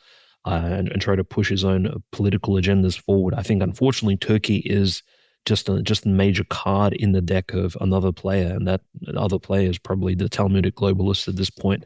And despite all of his aspirations to try and give Turkey this sort of independent position on the world stage, we can clearly see, despite all of the potential aspirations of Turkey to have all these great influence over the Middle East, support for the Palestinians being one point, support for a Turkic belt in the future, which is clearly not a wartime plan. It's a peaceful plan, which frankly, if you think about it, especially with the recent movements by Prime Minister Pashinyan, who's completely in Erdogan's camp. He's so friendly with Erdogan and Putin at the same time that he's conceded on all of the, so to speak, hawkish positions that Armenia could have had. They've essentially subdued a potential quasi-separatist state just in between Azerbaijan and Turkey. Turkey has such great things it could be doing in a peaceful, non-Zionist controlled Middle East, and yet it chooses to play this aggressive role and almost just a passive contributor to a lot of the crimes taking place in the Middle East and on the Black Sea. And this, unfortunately, I think will spell disaster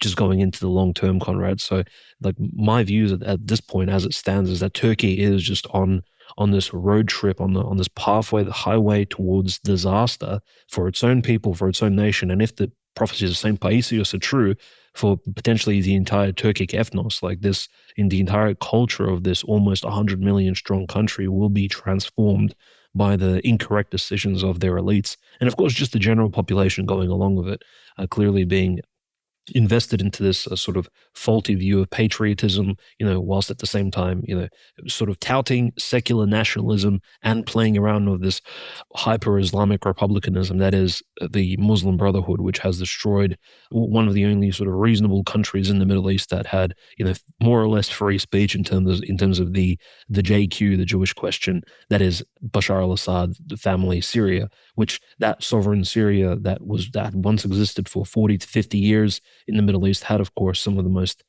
independent positions on both Israel and their sort of relationship, across different faiths, because it was a interfaith nation which had a lot of different ethnicities and clearly a lot of different religions within its borders. That's been completely destroyed, and Turkey contributed to it. So what can we say? At this point, Turkey has not been making the correct decisions, and yes, potentially an internal rift domestically within the country itself, maybe with Erdogan falling ill or completely stepping away from politics, it will have absolutely disastrous consequences. I think if anything, it'll exacerbate the negative, bad decisions that Turkey has been making for a long time. And whichever government comes after Erdogan will simply make even more of those negative, bad decisions, and things will become even worse. And yeah, it's almost, there's a pattern around the world, Conrad, where you have incorrect decisions by Vladimir Putin leading to certain consequences. You have Erdogan, of course, making major mistakes. And all of these leaders, they're all in their 70s or 80s at this point. They're all basically boomers, and they're leading the Middle East and their respective regions into, periods of intense instability.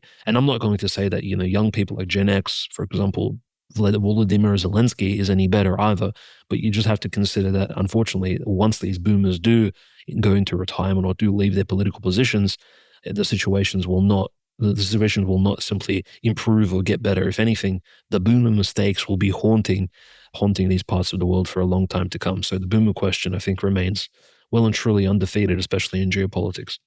No, most definitely. And again, the situation in Turkey with Greece, we've discussed the different ways in which the prophecies of St. Paisios could really unfold. And again, let's say Israel has something to do with the fall of Erdogan, and they do it from Greece, or they do it from international waters near Greece, like they've proven they're able to operate in with these flotilla interceptions. Then next thing you know, Turkey's, brief invasion of Greece, like the prophecies say, it'll be a small, very small operation, 3 islands, maybe a little bit in Thrace, Crete. They'll even have to pull out of Cyprus.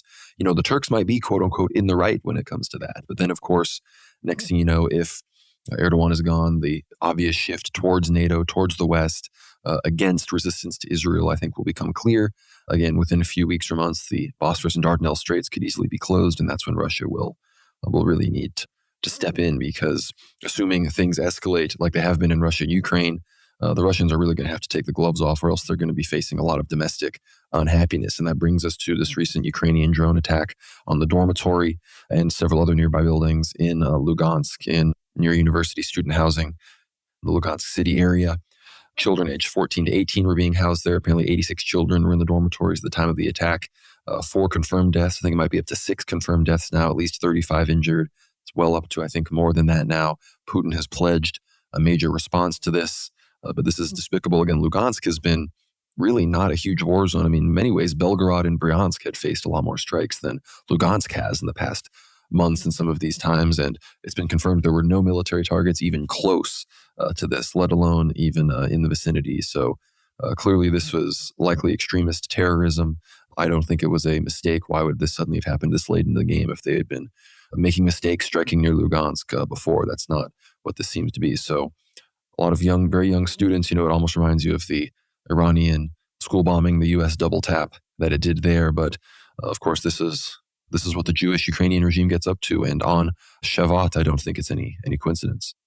No, of course not. And Vladimir Putin, this was reported, obviously this happened overnight, and the morning after, Vladimir Putin was carrying out a presentation for the Time of Heroes event. So this is the program they developed in the Russian Federation to try and reintegrate veterans and those awarded with distinction throughout the special military operation, military members, Marines, airborne commandos, with particular positions in the public service, in particular positions of leadership in civilian roles, once they, of course, retire from military action. And President Putin was having this presentation for the Time of Heroes in the Kremlin. There was all these war heroes in the room, and he stood up and he said, "We'll have a minute of silence for the 6 deceased teenagers, the children killed in this particular strike on Starobelsk dormitory." And the most disastrous thing, I think, was that it all happened when the 86 children and, of course, some of the staff members were all asleep in the actual dorm, and they were all unsuspecting, all of them. Of course, it was just jam-packed. I think the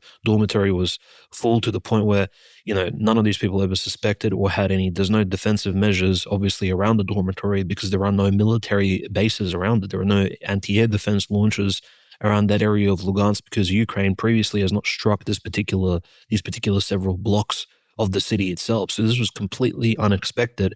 And the most horrific thing about this, and if you hear anybody trying to deter or pull away from the tragedy by claiming, "Oh, this was a complete accident, things happen, bad luck during a war," keep in mind it was a triple tap. So quite, just in the same Talmudic fashion, it was 16 drones attacked in 3 different waves over and over and over again. And as they struck the building, of course, as you can see the footage, it is Gaza-like. And I think Conrad said correctly in one of the tweets, it is just this absolutely sort of, debris fell over. Of course, we had multiple stories falling one on top of another, almost a domino type effect. And yes, Conrad correctly put, it's been, I think, not even 24 hours since this tragedy, and already there are, there are still at least 10 to 15 people trapped under the rubble. And we don't know if these children, these teenagers, the age of between 16 and 18, some of them as young as 14, if any of them are in fact alive under all this rubble. So it's basically a Gaza type situation where you see people moving these big stones of concrete and other industrial pieces of building off to try and save these children. I mean, absolutely horrific that this would happen in Eastern Europe. The same sort of signature we see as the Israelis carried out these strikes, obviously, and they still carry out these strikes in South Lebanon and, of course, on the Gaza Strip. So let's not be too surprised that as a regime so friendly with Israel will be doing the same on Russian Orthodox Christian territory. But despite all of this, President Putin, I think, correctly said during his time of heroes, where he was literally he had a piece of paper in his hand, which was probably freshly printed for him. There was no brief. He just said, "Look, me simply reading this will not be enough." He said, "I've already ordered for the Ministry of Defense of the Russian Federation to prepare a retaliatory strike. And right now they are developing a plan as to how to answer the Ukrainians for what they have done here." So President Putin acknowledged the fact that simply words or talking about red lines will not be sufficient. And in fact, this particular crime against children will need to be answered correctly. And as we said before on the show, this is one of the reasons why Iran retaliated so strongly against the GCC states, against the Israelis, against all of their enemies in the Middle East. Because think about it, the US and Israel killed at least 150 plus children within just a half an hour on the morning of Shabbat on the eve of Purim. So this is just how tragic things can really get in terms of conflict when there are these members of the tribe involved. And they'll just kill children all of a sudden, and there'll be obviously no excuses. There's almost no reasons for it. So this was clearly just another attempt at child sacrifice, I think, on a particular feast day. It's sadly, and look, think about it this way. There's also, I think, some responsibility on members of the leadership of the Russian Federation, because these kids would have been 12, 13 when the conflict first begun, and the 4-year plus special military operation has dragged on for a very long time. I'm not the only one saying this. There are members of the Russian geopolitical community, there are veterans of the armed forces who have said, like, this war is literally longer than the Great Patriotic War. It's longer than World War II. The Russians were already literally at the walls of Berlin by this time. They were already, the well and truly the Second World War was over. And the longer this war continues, the more opportunities there will be for these sort of criminal regimes, be it Ukraine or any of its allies, to carry out these absolutely insane strikes against civilians. And children like these victims here in this dormitory would not need to fear for their lives, because some madman out of Bankovskaya Street will be pushing the accelerator on carrying out some sort of demoralization strikes against his perceived enemies in the state of Putin. What these children have in relation to Putin, I mean, they're not even, frankly, probably most of them are not even interested in politics. They're just victims of being essentially targeted by the Ukrainian regime. I do also want to mention, it seems like literally being a teenager or a child in Russia is more dangerous than being a Ukrainian politician, member of the Ukrainian high leadership, the high command. No Ukrainian generals in key positions have been killed since the beginning of the special military operation. And if they have, please include their names in the comments section. I'd love to read about them. There has been no members of the Ukrainian parliament, the Duma, the Verkhovnaya Rada, in Kiev that have been killed. No members of Zelensky's cabinet have faced any sort of threats or pressure for the last 4 years. So it's almost like being a Russian child is, in fact, more hazardous and more dangerous. There's a higher percentage, there's a non-zero chance that some mad Ukrainian terrorist will kill you, rather than if you're, a staff member of Zelensky, for example. And that's something very deeply perverse about all of this. And this is why, people like Edward Hodos, a former rabbi of Kharkov, has mentioned that there is a sort of Talmudic aspect to this war. And I think that those symptoms we will continue to report on as this unfortunate conflict progresses. But yes, another terrorist strikes, one of many. Just over the last few weeks, Conrad, we've reported obviously the attacks on Moscow. They've killed 3 to 4 people, attacks on Ryazan. Just the more infrastructure the Ukrainians aim to destroy, especially in European Russia, the more innocents will be killed, because, again, these infrastructural targets are not necessarily even being used for military means. They're just allegedly targets because of Russian logistics. Oh, there's a big Russian freeway. There appear to be tanks or transportation vehicles moving across it. So the Ukrainians will aim for it with their drones.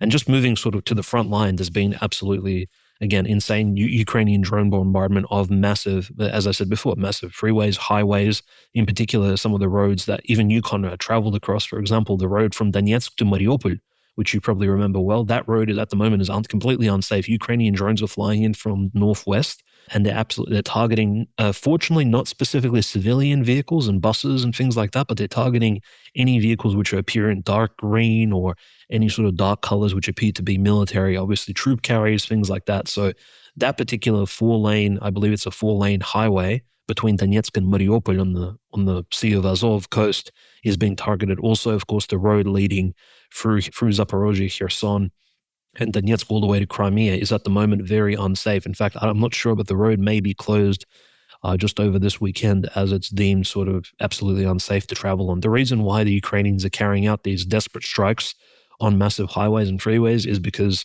the Russians are pushing their progress forward across Zaporozhye, especially eastern Zaporozhye, where the Zaporozhye Oblast meets the Dnipropetrovsk Oblast. The Russians are taking villages every single week, and they're moving into previously defended Ukrainian territories, which the Ukrainians, I think, never even anticipated the Russians would begin taking. So the defenses there are fairly fragile, and the Russians are pushing slowly forward. But of course, what can the Ukrainians do? Well, instead of attacking the forces of the Russians addressing them in front of them, they try to, of course, flank the Russians and attack their logistics lines, which again hurts more civilians than it does actual members of the Russian armed forces, which is the very sad reality of the conflict. There is more Ukrainian assaults on just to the west of Zaporozhye, Stepnogorsk and Primorsk, those Zaporozhye territories, which very, very close to the actual city of Zaporozhye on the Dnieper coast. In fact, we've had a report from Igor Strelkov, and he said, again, he's coming off a little bit critical here of the Russian armed forces, but it's very interesting that from a strategic perspective, he's saying the Russians are incorrectly trying to attack Slavyansk and Kramatorsk and Zhuzhkovka right now. The Russians should, in fact, be more focused on going into this Snipnogorsk, Primorsk area and pushing the Ukrainians back towards Zaporozhye city and potentially besieging Zaporozhye city itself, because that would, in a way, you can almost see on a map, you would be flanking all of the defensive positions that the Ukrainians have and remaining really in the Donetsk People's Republic Oblast. All those cities that the Ukrainians have, you can essentially surround them from the west. I mean, creating this big loop and giant cauldron over like hundreds of kilometers, potentially. But the Russians threatening Zaporozhye city, they could have more of an impact. But as we see right now, the Russians are taking strictly a defensive position outside of Zaporozhye and Stepnogorsk and Primorsk, and they are just fighting off constant streams of Ukrainians attacking them with troop carriers, with singular groups of, these groups are roughly 10 to 15 people in number, and again, swarms of drones constantly flying in. And the battle also continues. There's been new reports in other areas of the front line. For example, Liman, General Gerasimov, the chief armed forces commander of Russia, has reported that the Russians have taken 80% of Liman. Now, Liman is an important city because it directly leads to Slavyansk and Kramatorsk if you just travel west. But keep in mind, Gerasimov has said similar things about Kupiansk in the past. He's said similar things about Volchansk. And, it doesn't eventually, is almost as if he's speaking in a future tense, right? So let's just assume Liman is being fought over at the moment as it is. But perhaps 80% of the city in Russian control, I'm not too sure if those numbers are accurate. I typically believe Putin a lot more than Gerasimov when reports about frontline progression is made, because I think the reports are actually filtered correctly. They don't want Putin to make a fool of himself as he's giving a war report, especially about major cities being taken, etc. So just keeping that in mind, there have been Ukrainian reports, because there's recently been obviously massive nuclear tests carried out between Russia and Belarus. So there's been these tests have been quite substantial. In fact, a Yars hypersonic missile was tested, and in less than 20 minutes, it flew 5,750 kilometers from the Plesetsk cosmodrome located in Arkhangelsk all the way on the Pacific Ocean, all the way to the Kamchatka Peninsula. So, obviously it didn't have a warhead attached to it, but the fact that it flew across the entire territory of Russia in a diagonal line from the Arctic all the way across to the coast of the Pacific Ocean in less than 20 minutes. So the Yars hypersonic missile, it definitely works. 20 minutes. The speeds are probably insane. And there's been also, of course, tests with Lukashenko personally present of nuclear launching capacity tests in Belarus and Russia proper. So if you sort of think about it, these nuclear tests combined with the previous military test carried out with the actual second Russian army, 250,000 or so strong at that point in European Russia, all across Belarus, all the way to Nizhny Novgorod and on the coast of the Baltic as well. The Russians are preparing for something, at least posturing. They are maybe positioning themselves to at least present a unified front with Belarus against these very feeble-minded, very aggressive and Russophobic Baltic states. And this is where the other story of this news comes from. Naturally, what's happening in the Baltic states is completely insane. With those attacks on Primorsk, the Primorsk port located in the Baltic, as well as the other port cities on the near St. Petersburg. Those particular impacts, I think, have traumatized the Russians to a point where they've begun actually shooting down these Ukrainian drones that have been traveling through the Baltics. And the Baltic states, specifically Latvia, notice just in terms of sequencing, Latvia is located between Estonia to its north and Lithuania to its southwest. Latvia specifically has allegedly claimed what the Russians are doing is they're using radar jamming on the Ukrainian drones that are flying through these Baltic states, and they're redirecting them to fly back into the Baltic state territories, or they're sort of discombobulating them. They're really bizarre claims. And so the question has to arise properly, Conrad. What in the world are Ukrainian drones armed with bombs, explosives, suicide drones? What are they doing on NATO territory flying? I mean, it's completely insane. And yeah, how dare these Baltic states even complain about Russia in this case?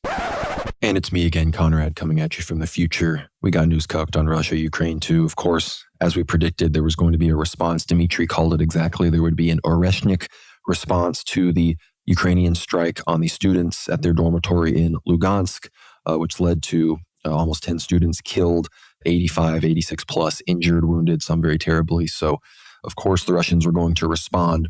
And we've gotten some crazy videos, all sorts of angles. Frankly, the best missile strike footage we've gotten in the history of this war entirely after 4+ years. We have videos of Oreshnik missiles striking the Bilat-Serka area near Kiev. Multiple impacts reported.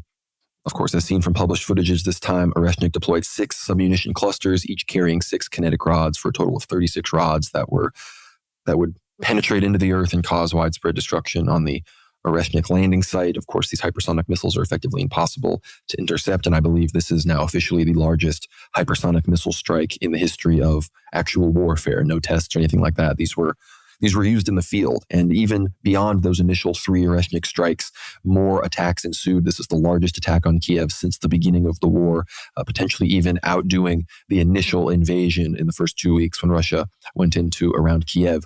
So this is from AMK Mapping. It says, last night and this morning, another large-scale combined Russian missile and drone attack was carried out on Ukraine. This is a list of the missiles launched. It says 20 KH-101 cruise missiles were launched from 4 Tu-95 MS strategic bombers. Their launch lines over western Kostroma Oblast. 20 Iskander-K cruise missiles launched from OTRK installations in eastern Bryansk Oblast. 18 caliber cruise missiles launched from 3 surface carriers at Novorossiysk Naval Base in Krasnodar Krai. 16 Iskander MS-400 ballistic missiles were launched from the OTRK installations near Klinsky in Bryansk Oblast. 10 Iskander-K cruise missiles launched from the OTRK installations in northern Kursk Oblast. 6 Iskander MS-S-400 ballistic missiles launched from the OTRK installations near Podshep in the Bryansk Oblast. 6 Zircon hypersonic cruise missiles were launched from ground-based installations in western Crimea.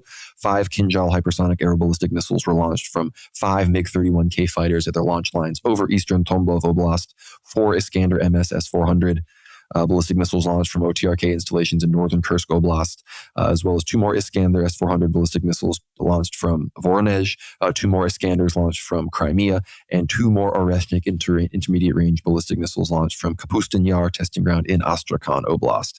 Of course, the Ukrainians, some were intercepted, but so many impacts were recorded. Again, the largest strike on Kiev since the beginning of this war. I don't know if this is going to be accompanied by further advances on the ground. Obviously, the Russians continue to advance, but we criticize the idea that this would be a one and done. What really needs to happen is this needs to be the new normal. This needs to be happening every weekend until the Ukrainian regime is demilitarized. The people of the Donbass can live free. The regime in Kiev right now is completely destroyed. Russia has access entirely to the Black Sea, and the rump state of Ukraine would no longer be able to threaten Russian, Belarusian, or really any people anymore. So another Jewish state that needs to be clamped down on. So thank you again all so much for listening to this brief update. Sorry for getting news cooked, but we had to report on these crazy missile strikes. Check out the footage. Go to the World War Now Telegram at World War Now Telly to see all these updates that we're talking about. But with all of that, back to the show. Well, Russia's ambassador to the UN told the Security Council that Ukraine is planning to launch drones at Russia from the three Baltic states. The Belarusian defense minister said that Lithuania has openly made an agreement with Ukraine to allow the drones to pass through their territory. And 2 days ago, for the first time ever, a Ukrainian drone was shot down over Estonia by a NATO fighter jet while it was using Estonian airspace as a cover to attack Russia. This is from CIG. It says air raid alerts were issued in parts of eastern Estonia, which has become a regular occurrence for this area of the country due to repeated Ukrainian drone flights. NATO and Ukraine claim that the drone's course was affected by Russian electronic warfare. So, like you said, the claim is that despite the fact that these drones are clearly going around Belarus, up through territory, through the Balkans, and then entering Russian territory to strike these ports, to strike St. Petersburg, to strike other capabilities, that's what's really going on. They're trying to do whatever they can to cover this up. Because eventually, if it really is proven beyond a shadow of a doubt that there's under the table agreements, then Russia's going to be in a tough pickle because they're going to attack these states and then trigger NATO Article 5. It's very tough, and it's clear that perhaps the Ukrainians are testing this and trying to draw other parties into the conflict on their behalf because they realize that, at least with Trump in office, unless they can get some NATO escalations, they aren't going to get what they need to continue to hold back the inevitable Russian advance. But you, of course, mentioned Putin talking about a response to the Lugansk bombing. Again, all these talks about tit-for-tat responses seem just a bit ridiculous to me. There shouldn't be a response to this event. You should destroy the regime. You should blow up Zelensky's house. You should blow up the Rada. You should blow up their Defense National Security Council when it meets. You should blow up when any two generals are together. You should be blowing it up. I mean, the Russian generals have faced far more casualties, as far as I can tell, than certain levels of Ukrainian generals. That's not to say the Ukrainians haven't faced more casualties overall, but again, tit for tat, that's not what we need. You need total victory at this point to respond for the death of these children who, like you mentioned, Dimitri, I mean, these kids were born, some of them were 14. Some of these kids were like 8 years old when the war started. This is basically all that they know. So I think some of them deserve a whole lot better than this. But there's also these major military drills, of course, going on in Belarus that you mentioned. The situation in the south is also bad with the energy strikes. Novorossiysk, other areas, even down on the Sea of Azov, have faced major strikes. Even the roads, the Rostov-Crimea road that I drove on, for example, from Mariupol all the way down to Sevastopol. I took this road. Apparently major sections of it are closed now due to extensive drone attacks that have been occurred on it. So before we perhaps transition to talking about Cuba and everything going on there, Dimitri, perhaps you could break down some of these other major drone strikes that have gone on across Donbass throughout April that sort of got overshadowed, as well as any other updates from Russia, Ukraine in the front. I know that the Kharkov region, the current military goals are a 200 square kilometer buffer zone. I believe it's like 1 or 5 kilometers or so across a several 100-kilometer line on the border there into the Kharkov region. So I'd love your thoughts on any final things, Russia, Ukraine. Oh, yes, of course. And correctly added, Conrad, the attacks on Novorossiysk have actually just commenced maybe several hours before the recording of this show. So they took place at nighttime again. And this is where a lot of the footage is coming out from the coast. So people from their apartment buildings in Novorossiysk, which is a fairly populated city, and it's usually seen as like a holiday resort for many Russians who go and want to travel to a cheap destination somewhere near Sochi, for example, just in warmer climates. And, obviously this footage, it's illegal to take it of Ukrainian attacks, but they've been so expensive that people, I think, have just taken out their phones and filmed. You can see balls of fire just erupting across several different locations on the coast, the harbor there in Novorossiysk. It's not clear at the moment, since the story is less than 12 hours old, exactly which Novorossiysk port facilities have been attacked by the Ukrainians. I doubt very much that they've targeted specifically the military sites. Most likely they've attacked a lot of the oil refineries, some of the oil exportation facilities. Who knows? Maybe even a mixture of all of them, because at the moment the type of warfare that the Ukrainians have engaged in is really just to bring the Russians to heel, to sort of bring the Russians into dissatisfaction with their own military regime, which again, doesn't necessarily work. This particular tactic, it didn't work for the Third Reich against the USSR, although there were many people who, again, POWs, of course, turned and fought against the Soviets, fought on the side of the Third Reich. There were a lot of turncoats, so to speak. But even in Iran's case, notice what happens after 4 to 6 weeks of intense bombardment. Do you see many Iranians, again, standing up against the Iranian regime? If anything, you see less of that, because their internal patriotism arises and they say, well, who are we to allow these like Americans and Israelis to bomb us? I mean, among the Russians, the same perspectives, and having spoken to many Russians from Moscow recently, and just the one question I asked them is, are the people tired of the conflict, or are they more determined to actually continue resisting this hyper aggression by the European countries through the nexus of Ukraine? Like, what is the position here? And they said, well, the Russians are fairly tired. They're, a little bit demoralized, but they're more determined as to not actually surrender, not to take the loss. Because as far as the Russians are concerned, if they're anywhere, even center left Russians, they understand if Ukraine wins this war, if Russia, by some unimaginable scenario, loses the conflict, or if, for example, there is an internal instability in Russia that leads to a massive political collapse, this will be a disaster to the Russian Federation that will make 1991 and Yeltsin's revolution seem like a joke. It will be another 1917, 1918 type scenario where the Bolsheviks took over the Russian Empire, imperial or revolutionary Februarist government. It'll be absolutely insane. And so I think despite all these strikes against civilian targets, despite all of the absolutely, I would just say, saddening news that we continue to get, almost as if every week now we have civilian casualty news from the front lines, from the SMO zone, or even sometimes from the Moskovska Oblast itself, I think the Russians are well and truly still determined to hold the line. And I think hopefully you're right, Conrad. Hopefully the reactionary position of President Putin and the Ministry of Defense, it does change, because you can't simply say that, well, we've bombed, say, a couple of electro stations across Ukraine or a few railway stations, therefore the toll is paid for the children that you've killed. I mean, that's not real justice. You have to actually, and yes, even Medvedev's statement that he wants to have another Nuremberg. Well, how about, firstly, we actually take these criminals into custody, because that's not actually what's happening. If anything, they're traveling across Europe. Zelensky has met more members of European royal families than any other Russian has in the last decade, just for reference. Him and his friends, him and Yermak and all these other figures. So they've had absolute freedom. There's no closure of airspace across Ukraine. Domestic flights are still operational despite all of the bombing campaigns. I mean, this is how insane the modern reality is. And this is why most likely Patriarch Kirill was right. He said, look, the entire country needs to really, and I think the fish rots from the head. It needs to come from the top. Patriarch Kirill was right. It is a sacred war in terms of the Russian people are fighting to defend not just the great Russians, but also the small Russians located in these new territories from an unprecedented aggression. So I completely agree with Patriarch Kirill. It's a sacred war against basically an artificial weaponized creature, an abomination in the face of the new state of Ukraine. And when we talk about church news as well, there's some references to Patriarch Kirill's statements in this regard. But yeah, some of the news from Ukraine, very, very sad. And I'm hoping that next week there won't be similar subjects to cover, because this is just horrific. And I think, Conrad, as the week progresses, we'll find out more as to what happened to the rest of the missing children from the dormitory in Lugansk. We're praying for them, of course. It's unfortunate to see more and more stories about children buried under rubble from Jewish bombs, thousands of miles away from Gaza, where that had been happening mostly. So we're praying for everybody there.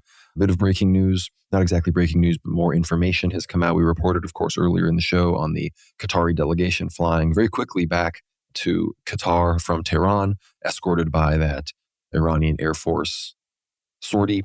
Of course, the Pakistani negotiator is still there. We don't know if I wouldn't be surprised if he's already home at this point, but apparently the Qatari delegation, which had been expected to remain in Iran until at least Sunday, they left the country Friday night after apparently receiving an urgent order. And remember, Qatar, at least before the war started, hosted, CENTCOM.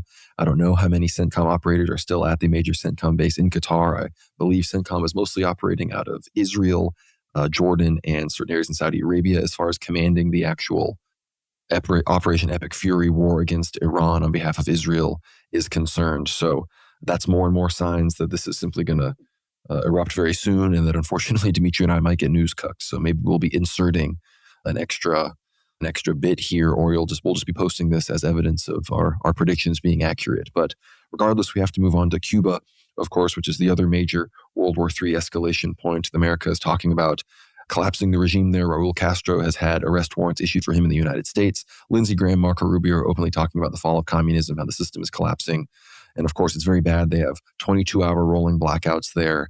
It really is starting to look like the beginning of the end for them. But Here we have Southcom Commander General Francis Donovan met with War Secretary Pete Hegseth at the Pentagon today at Hegseth request, according to MS Now.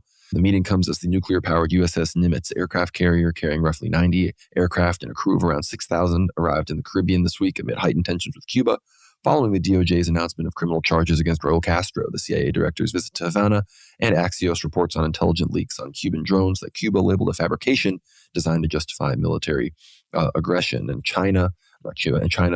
Cuba has made those direct accusations after the Axios report. It says here, Cuban Foreign Minister Bruno Rodriguez accuses the U.S. on Sunday of fabricating a fraudulent case to justify economic sanctions and potential military intervention. The minister's comments followed a report by Axios on Sunday citing classified intelligence which said Cuba had acquired more than 300 military drones. Cuba neither threatens nor desires war, Rodriguez said in a post on social media, adding the country prepares itself to confront external aggression in the exercise of the right to legitimate self-defense recognized by the UN Charter. The report alleged that Havana had discussed plans to use the drones to attack the U.S. naval base at Guantanamo Bay, U.S. military vessels at Key West, Florida. Rodriguez did not explicitly mention the drone allegations in his statement. The intelligence, which could become a pretext for U.S. military action, shows the degree to which the Trump administration sees Cuba as a threat because of developments in drone warfare and the presence of Iranian military advisors in Havana, a senior U.S. official told the publication. Reuters could not immediately verify the Axios report. And another sort of laying the groundwork for escalation. And the drone thing could be true. I'm a little bit skeptical. We heard similar stories about Venezuela. Again, Cuba, obviously not at all capable of defending against the United States, but still do punch above their weight as far as elite fighters go. And in theory, if there is any kind of faction within Cuba that are true believers, there could be some violence. But again, there's not even as much of a direct lead. I mean, they could kidnap Castro and Diaz-Canelo. But again, the real question is actually getting someone there that can actually lead the country and get it out of its destructive, downward spiral economically. Obviously, I don't support intervention in Cuba, but at this point, I don't even know what the average person there probably thinks. But this other level of sort of saying this other pretext that they are seeding here. This is from Tab's Alternative Media. It says China and Russia have expanded their intelligence operations in Cuba in recent years, roughly tripling personnel since 2023 to staff electronic surveillance facilities aimed at monitoring U.S. military activity in Florida, the Wall Street Journal reports. China operates 3 of Cuba's 18 known signals intelligence sites, while Russia runs 2, with some facilities reportedly operated jointly with Cuban authorities. The primary targets are said to include CENTCOM in Tampa and Southcom near Miami, though officials said much of the intercepted material involves unclassified communications.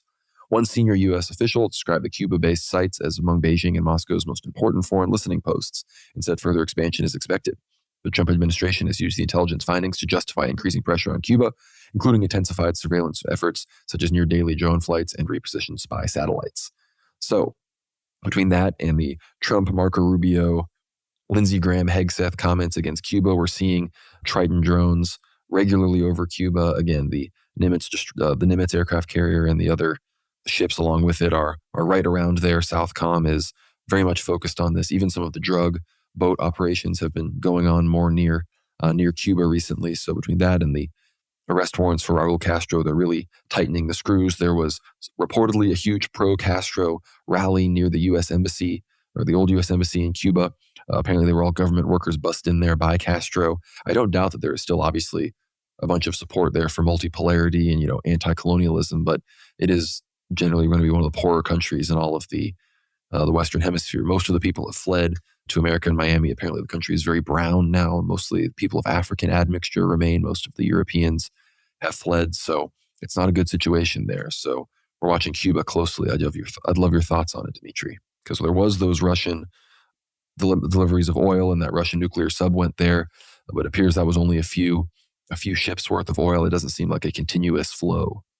No, that's right. There's going to need to be a lot more oil coming across the Atlantic sort of in consecutive waves. And obviously, if Russia's going to upkeep and essentially run the entire energy infrastructure of Cuba, I'm sure there'll be some sort of payment for it as well, because at this point, it almost seems like Russia is doing so according to, Cuba basically has Russia in half to pay. They are basically taking loans, or at least Russia's giving Cuba all these energy loans, which I doubt the country in the long term could pay all of these off. Just consider the fact that I believe it was since COVID, maybe 2020, before the special military operation began, the Russian Federation basically nullified a whole swath of long-term loans to all these African countries and Caribbean regimes that they've, the loans that they've built up since Soviet times, which I think that was questionable. But so Russia's basically giving freebies to Cuba, but in particular, there's one shipment which is incredibly concerning for. I mean, certain Western newspapers are hyperfixating on the fact that Cuba may have received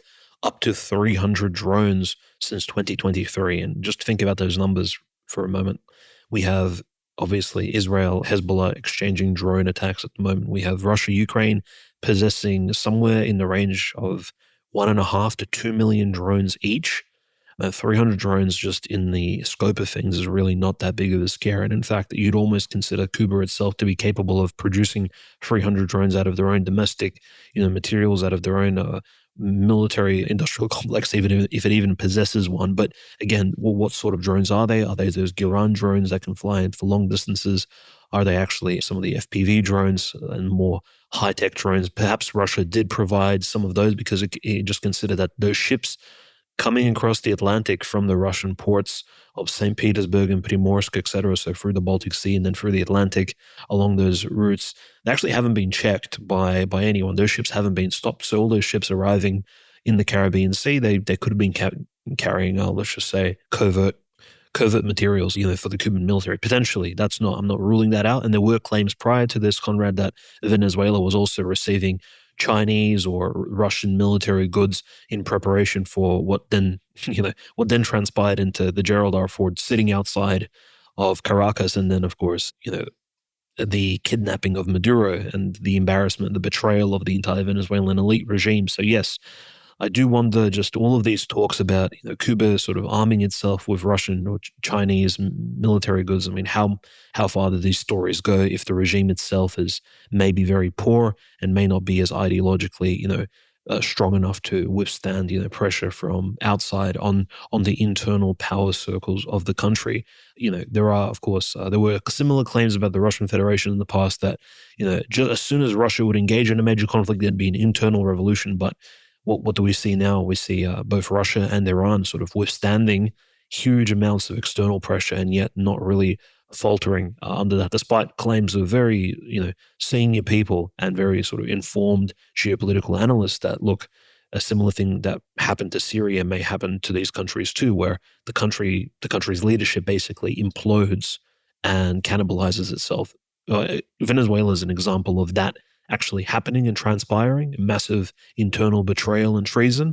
We'll see if Cuba is more like Syria and Venezuela, or perhaps a strong enough country just like Iran with, its communistic, socialistic ideology being able to upkeep a belief in the internal power structure, despite the fact that they've been under siege for so many years. Perhaps it is, Conrad, those long decades of hardship, they do reinforce a country a lot more than simply, the viability of some sort of economic, reason to actually uphold your nation. Because look, Cuba and Iran both have been under sanctions for roughly the same amount of time. I think Cuba's been under sanctions for much longer, but both countries are in a very similar position to where they have almost 2 generations of people growing up feeling that their nation is besieged by the evil great Satan that is America. So I think if a conflict or internal hardship ever takes place in Cuba, we're going to see definitely like a large number of people coming out in support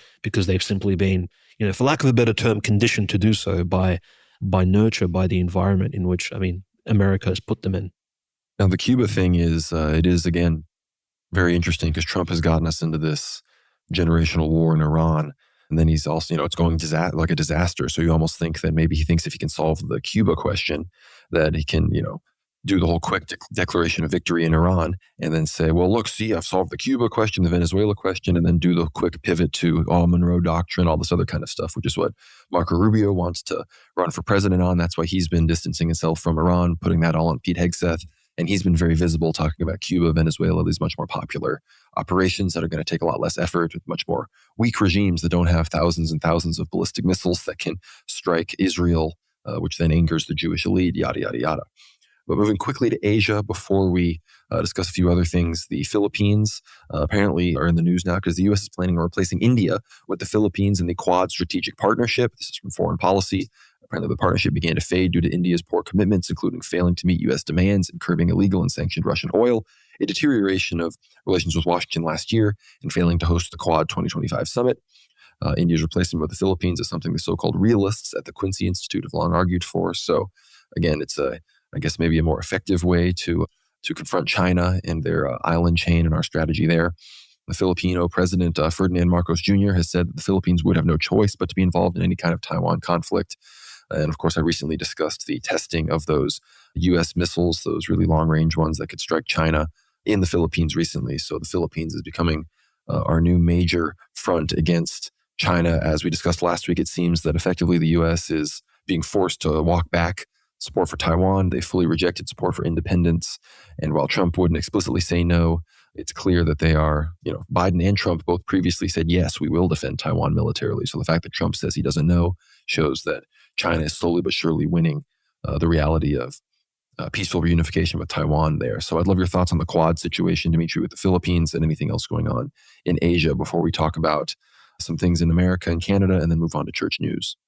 Yes, the Orient has been incredibly busy the last fortnight simply because we had Trump, Xi Jinping meeting, all kinds of memes coming out of that, the children grading Trump, of course, China being incredibly hospitable, but then followed up just literally, if not, and not even a week later, we had President Putin's almost surprise visit to see Xi Jinping and greeted in exactly the same way. I think those children were probably greeted both presidents respectively. And I mean, quite an important event, but in particular, before I mention a few things in relation to that Quad forum and, of course, India potentially being pressured out of it, there's some conclusions that we can take out of President Putin's visit to China, which I think are quite notable. The first one is that, well, the power of Siberia 2 actually wasn't actually expanded upon. Last year, if we recall, in September of 2025, when you had Dr. Pezeshkian visit China, you had Kim Jong-un visit China, you had the 3rd of September 2025 massive parade took place in China. You had all kinds of great developments come from there. And of course, a memorandum of understanding, which if you think about it, is simply as if me and Conrad would publish a Substack article in which of course many world leaders would sign and they would agree to the contents of the article. I mean, that's pretty much what a memorandum of understanding really is in a legal sort of foreign policy sense. I'm not saying it's a useless document, but the power of Siberia 2, that massive gas pipeline from Russia into China, that project has still not commenced construction. It's still very much in the planning stages, and this is concerning. So Putin met with Xi Jinping, and yet the Power of Siberia 2 project didn't budge at all.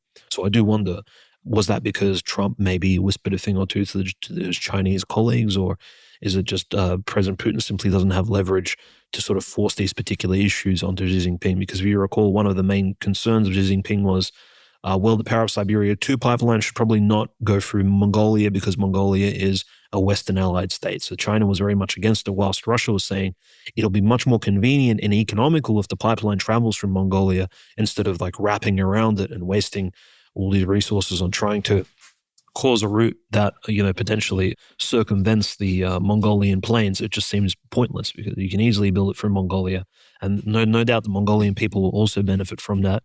It will create domestic jobs for them. But China, China's position towards Mongolia is not the friendliest one. So the other thing that they discussed with President Putin, that is Xi Jinping, is obviously they both denounced Trump's idea of the Golden Dome, right? The Golden Dome project, if you recall, Trump, I mean, apparently it's still in the works, although he announced it on the 27th of January, 2025.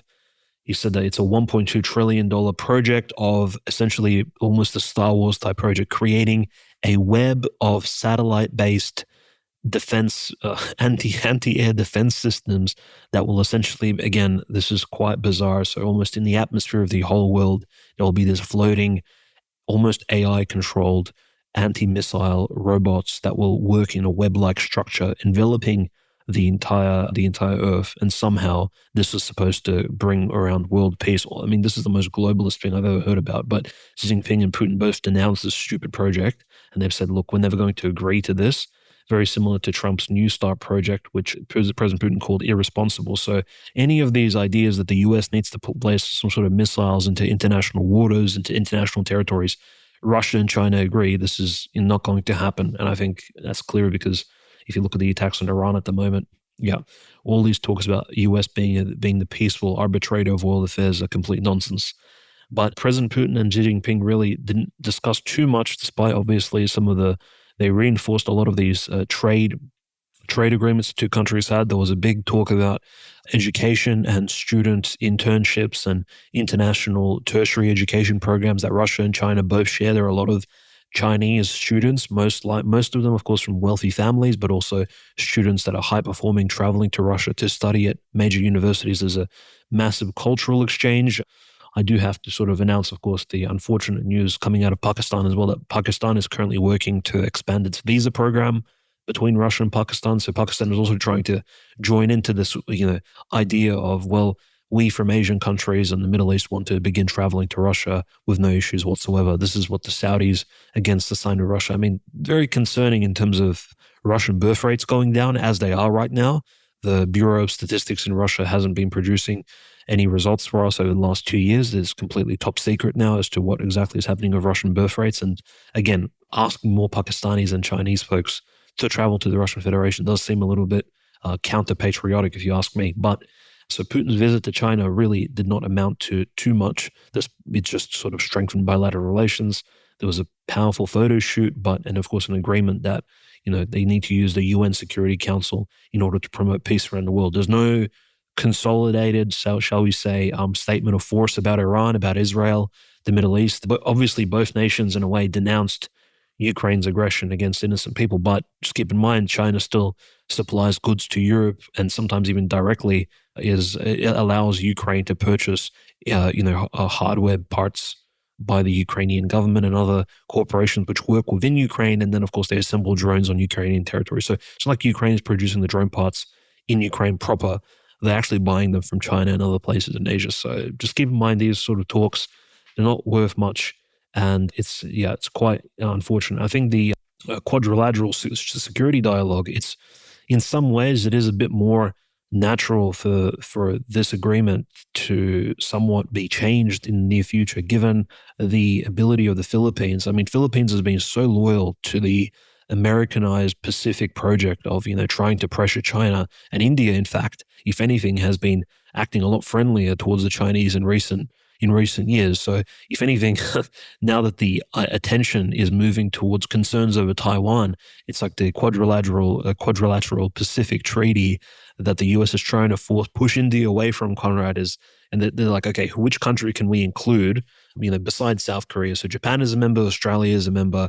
We need another nation state. It could be South Korea, but it also could be the Philippines, which is testing those Typhoon Tomahawk land-based missile systems, which are absolutely insane. I mean, this is the Typhoon systems. This is what Ukraine asked for earlier this year, and of course in late 2025. Unfortunately, they weren't shipped there because Typhoon missiles, if they were flown from Ukrainian territory or even from the Philippines to China, but from Ukraine to Russia, could reach well and truly past Moscow. So these are insane, thousands of kilometer long launches that Philippines is now happily testing for the Americans. So the Philippines, in some ways, are a much more reliable, let's just say, military ally, because keep in mind the quadrilateral security dialogue, in some ways, it's almost a remnant of this old, maybe early 2000s, end of history, pre-BRICS, shall we say, scenario that exists in world affairs, where it was a mostly peaceful time, and when mostly the number one concern of countries in the early 2000s was the various wars on terror in the Middle East.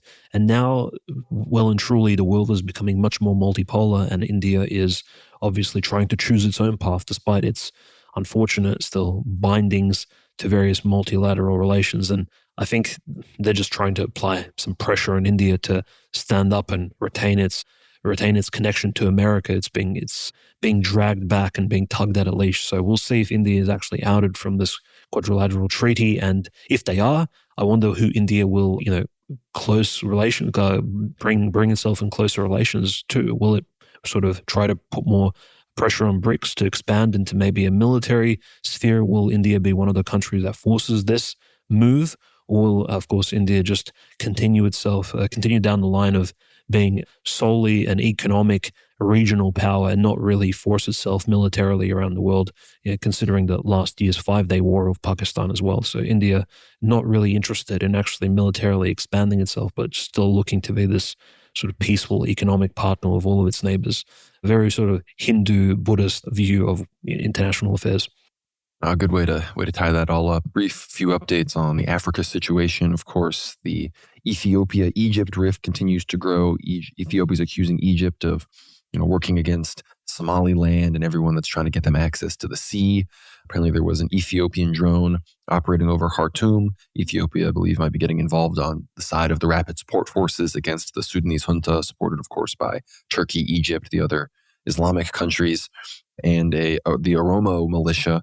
Fano, they captured a FPV kamikaze drone belonging to the Ethiopian forces, and they themselves armed with Serbian weapons. So all sorts of arms have made its way to Ethiopia, Sudan, West Africa, which seems to be already it's a center of conflict, but it seems it might be about to explode into an even broader conflict involving more countries than just Sudan and a reemergence of the Ethiopian civil war. But returning to the United States for a few pieces of news on the home front, or rather, I guess Canada first, maybe soon to be the United States. This is from Danielle Smith, the premier of the Alberta province of Canada. It says here, Alberta will hold a referendum on October 19th to decide whether they want to remain in Canada or start the process towards a binding separation referendum. This Thursday's announcement by Premier Danielle Smith comes after a citizen-led petition calling for separation gathered more than 300,000 signatures earlier this year, and a separate petition advocating that Alberta stay gathered more than 400,000. Albertan Premier Danielle Smith has announced Alberta's independence referendum question: should Alberta remain a province of Canada, or should the government of Alberta commence the legal process required under the Canadian Constitution to hold a binding provincial referendum on whether or not Alberta should separate from Canada? Still, opinion polls suggest that the majority of Albertans would vote against separating, but in favor of more autonomy within the Canadian federal system. The provincial referendum has been scheduled for October 19th. One should note that Alberta is an oil-rich province, so they want to sell the oil to the U.S. directly without Canada. So this isn't exactly an independence referendum. It's a referendum on having an independence referendum. And unfortunately, I would be surprised if it got more than 35%. But if it does get that much, it'll be a clear signal. Perhaps the Canadian government will have to give them more autonomy. But then who knows, maybe if some crazy economic collapse happens in August, September because of Strait of Hormuz being closed, maybe things will totally shift and Albertans will be like, you know what, let's try this thing on our own, and they'll vote for independence. So that would be quite fascinating to see. And again, I don't know how long Alberta would stay independent, if it ever would join America, if other Canadian provinces would join. So it's really, really fascinating to see. And I do totally support it. I've made it very clear on the show. My position is Canada should end. It is not a respectable country. Their flag is fake. Everything about it is nonsense. The new Toronto accent is like Jamaican, Arab, Indian, Canadian hybrid. It's over. The project is over. It's failed. We can get Quebec and French Canada. We can get British Columbia lining up with Washington and Oregon once we get rid of the Chinese people. And then Alberta, Saskatchewan, they can do their own thing and maybe join up with America. But as far as news in the United States, the big news, of course, is that Tulsi Gabbard has resigned. The reason supposedly given was that she is going to take care of her dying and sick husband, who I believe is Jewish, interestingly enough. But according to Reuters, the White House forced her to resign, and that's all just a pretext, which that wouldn't surprise me. And unfortunately, if she was voicing concern about things behind the scenes in the midst of the war being about to re-erupt, this is not a good sign. If anything, it's another sign that the inevitability of kinetic conflict re-erupting potentially as soon as before this show even gets posted, usually on Sundays. So Friday night, we're all waiting on the edge of our seat, hoping not to get news cucked. But I'd love your thoughts on Alberta independence and Tulsi Gabbard, Dimitri, and then you can feel free to transition into church news. No, look, Alberta independence, this is just another part of the British Commonwealth, of course, falling apart at the seams since the Second World War. The sort of inability of, these hyper-liberal values cannibalizing themselves. And look, it wouldn't surprise me too much if Canada eventually, if this caused some sort of internal crisis, they've brought this upon themselves with their massive, uncontrolled migration. I think there are a lot of, well, dare I say, like patriotic, maybe center-right Canadians who are still somewhat libtarded in their views, but they kind of understand their country's going down the hill, but they just do not have the leverage to bring it back. And so the best thing they can think of is not to win the elections, for example, but it's just to, push for localized independence of sorts, or at least try to carve out a piece of the country for themselves that can again have some common sense policies run within. I'm not sure how successful those, of course, would be, but this could probably play into that major Monroe Doctrine view of the future if Trump tries to bring all the attention back to the North Americas, maybe just in time for the midterms after the escapades in the Middle East are over, and he brings again peace to that region and he resolves a few more wars which he himself has started. So very unfortunate. Tulsi Gabbard, I think, very sad news if her husband is indeed very sick of this new a very acute form of bone cancer, as she resigns and says that she needs to be by his side. But I do need to sort of point out, the timing is uncanny, right? It's literally on the eve of potentially the reignition of the Purim War, the Shavuot War. We can almost call it as the part two of the conflict, and Tulsi Gabbard leaving and being such a supporter of the Trump administration in a way, not even criticizing Israel during the genocide of the Palestinians, and really sort of holding the line for the Trump administration for such a long time. Many people have criticized her for that. Potentially, she just doesn't want to be involved in the, I think, bloodletting that will take place shortly. Because there have been, many politicians with six spouses. There've been Thomas Massey is another example of a senator who, his wife was literally murdered, most likely, or she died under very mysterious circumstances, shall we say, and he continued to, sort of play his part in politics as he saw fit. And I think there are many other examples of politicians who have suffered hardship and yet they haven't really stepped down. So I think it's almost, the timing is a little bit concerning. It maybe does show that there are people in Washington who are discussing that the war will well and truly restart, and it will have some very intense, maybe insane implications for the Americas inside. And her position specifically for national security, I mean, what can that necessarily say for counterterrorism measures, especially when you consider the US has been flirting with the idea of Iranian Shia terrorism for quite some time, even ever since those assassination claims in 2024, whilst Trump was still running for the 2025 presidency. So that those sort of stories going around of Iranians causing mischief and copying their Sunni Muslim brothers in that regard, in terms of their radicalization, maybe that will play into it. Like there are potential false flag events that are well and truly on the horizon in order to get boots on the ground in Iran. And maybe Tulsi, just in suspicion of that, doesn't want to be anywhere near that and rather be with her sick spouse, which again, I can't really criticize. That's probably the best way forward. I wish, though, she would become something of a whistleblower and actually speak more openly. Who knows, Conrad? We'll probably see her on Tucker Carlson this week. So I think that particular story, this is not the end of it. And just in relation to church news this week, there's been a very, very interesting interview that has come out, actually from a canonical Ukrainian bishop. This is Bishop Barsanuphius.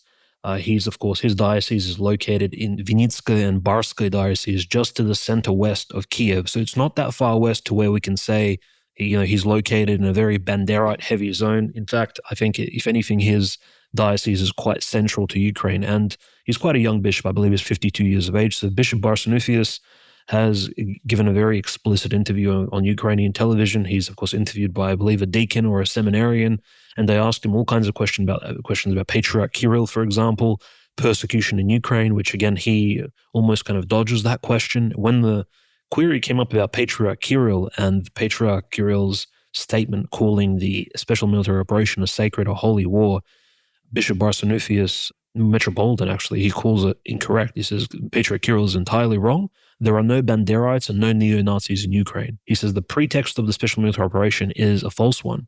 So this is a very interesting position from a reigning high-positioned bishop in Ukraine, very close to Kiev, who just has this position that, look, President Putin is an autocrat, President Putin is a dictator, and Patriarch Kirill, as he said himself in the interview, is essentially being pressured into supporting the war. Unfortunately, he said even worse things, if you can imagine, not just obviously claiming Patriarch Kirill is lying, but the next thing he said actually related to the Orthodox Christian prophecies about the Third World War, and in particular the role of Ukraine in that conflict, specifically the prophecies of Elder Zosima of Donbass and Donetsk from the east of Ukraine, who'd passed away in the early 2000s, but he had very clear prophecies about the coming war in Ukraine, about the Ukrainian Orthodox Church, how it needs to remain united with Russia, with the Russian Orthodox Moscow Patriarchate, and the prophecies also, the very strong-worded and powerful prophecies of the previous saint of the 20th century, Saint Lawrence of Chernigov, whom we quoted so many times on this show, and his prophecies are, of course, present in the book, The Eschatological Visions of the Blessed, in the second edition, which, again, one of the prophecies is very interesting because it mentions, and this Metropolitan actually paraphrased the prophecy. The prophecy goes as follows, that Russia, Belarus, and Ukraine,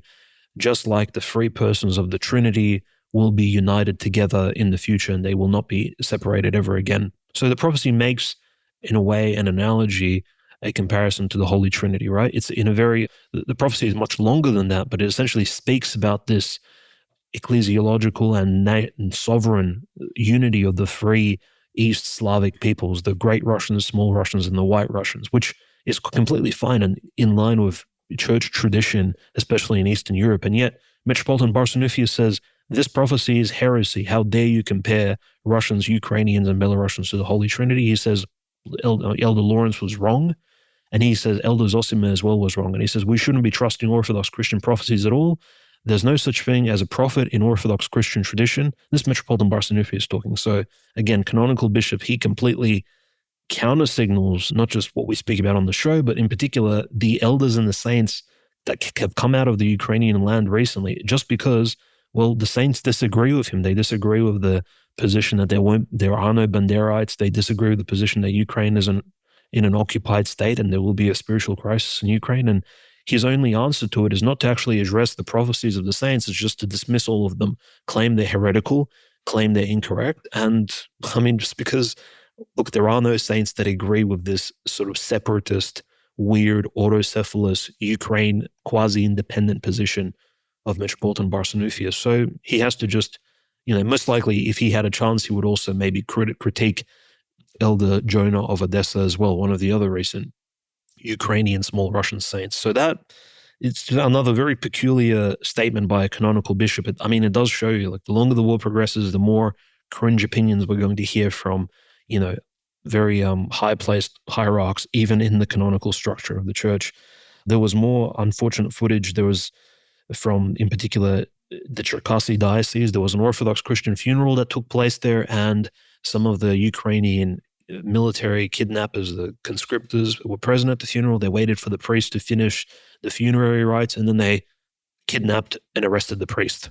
So they took him out of the actual cemetery gates, and I believe off camera, most likely they dragged him into a car or a van. So more clergymen, even in a Cherkasy diocese, which is fairly central to Ukraine, it's not on the fringes somewhere, it's not in an area that the Russians are inevitably going to attack.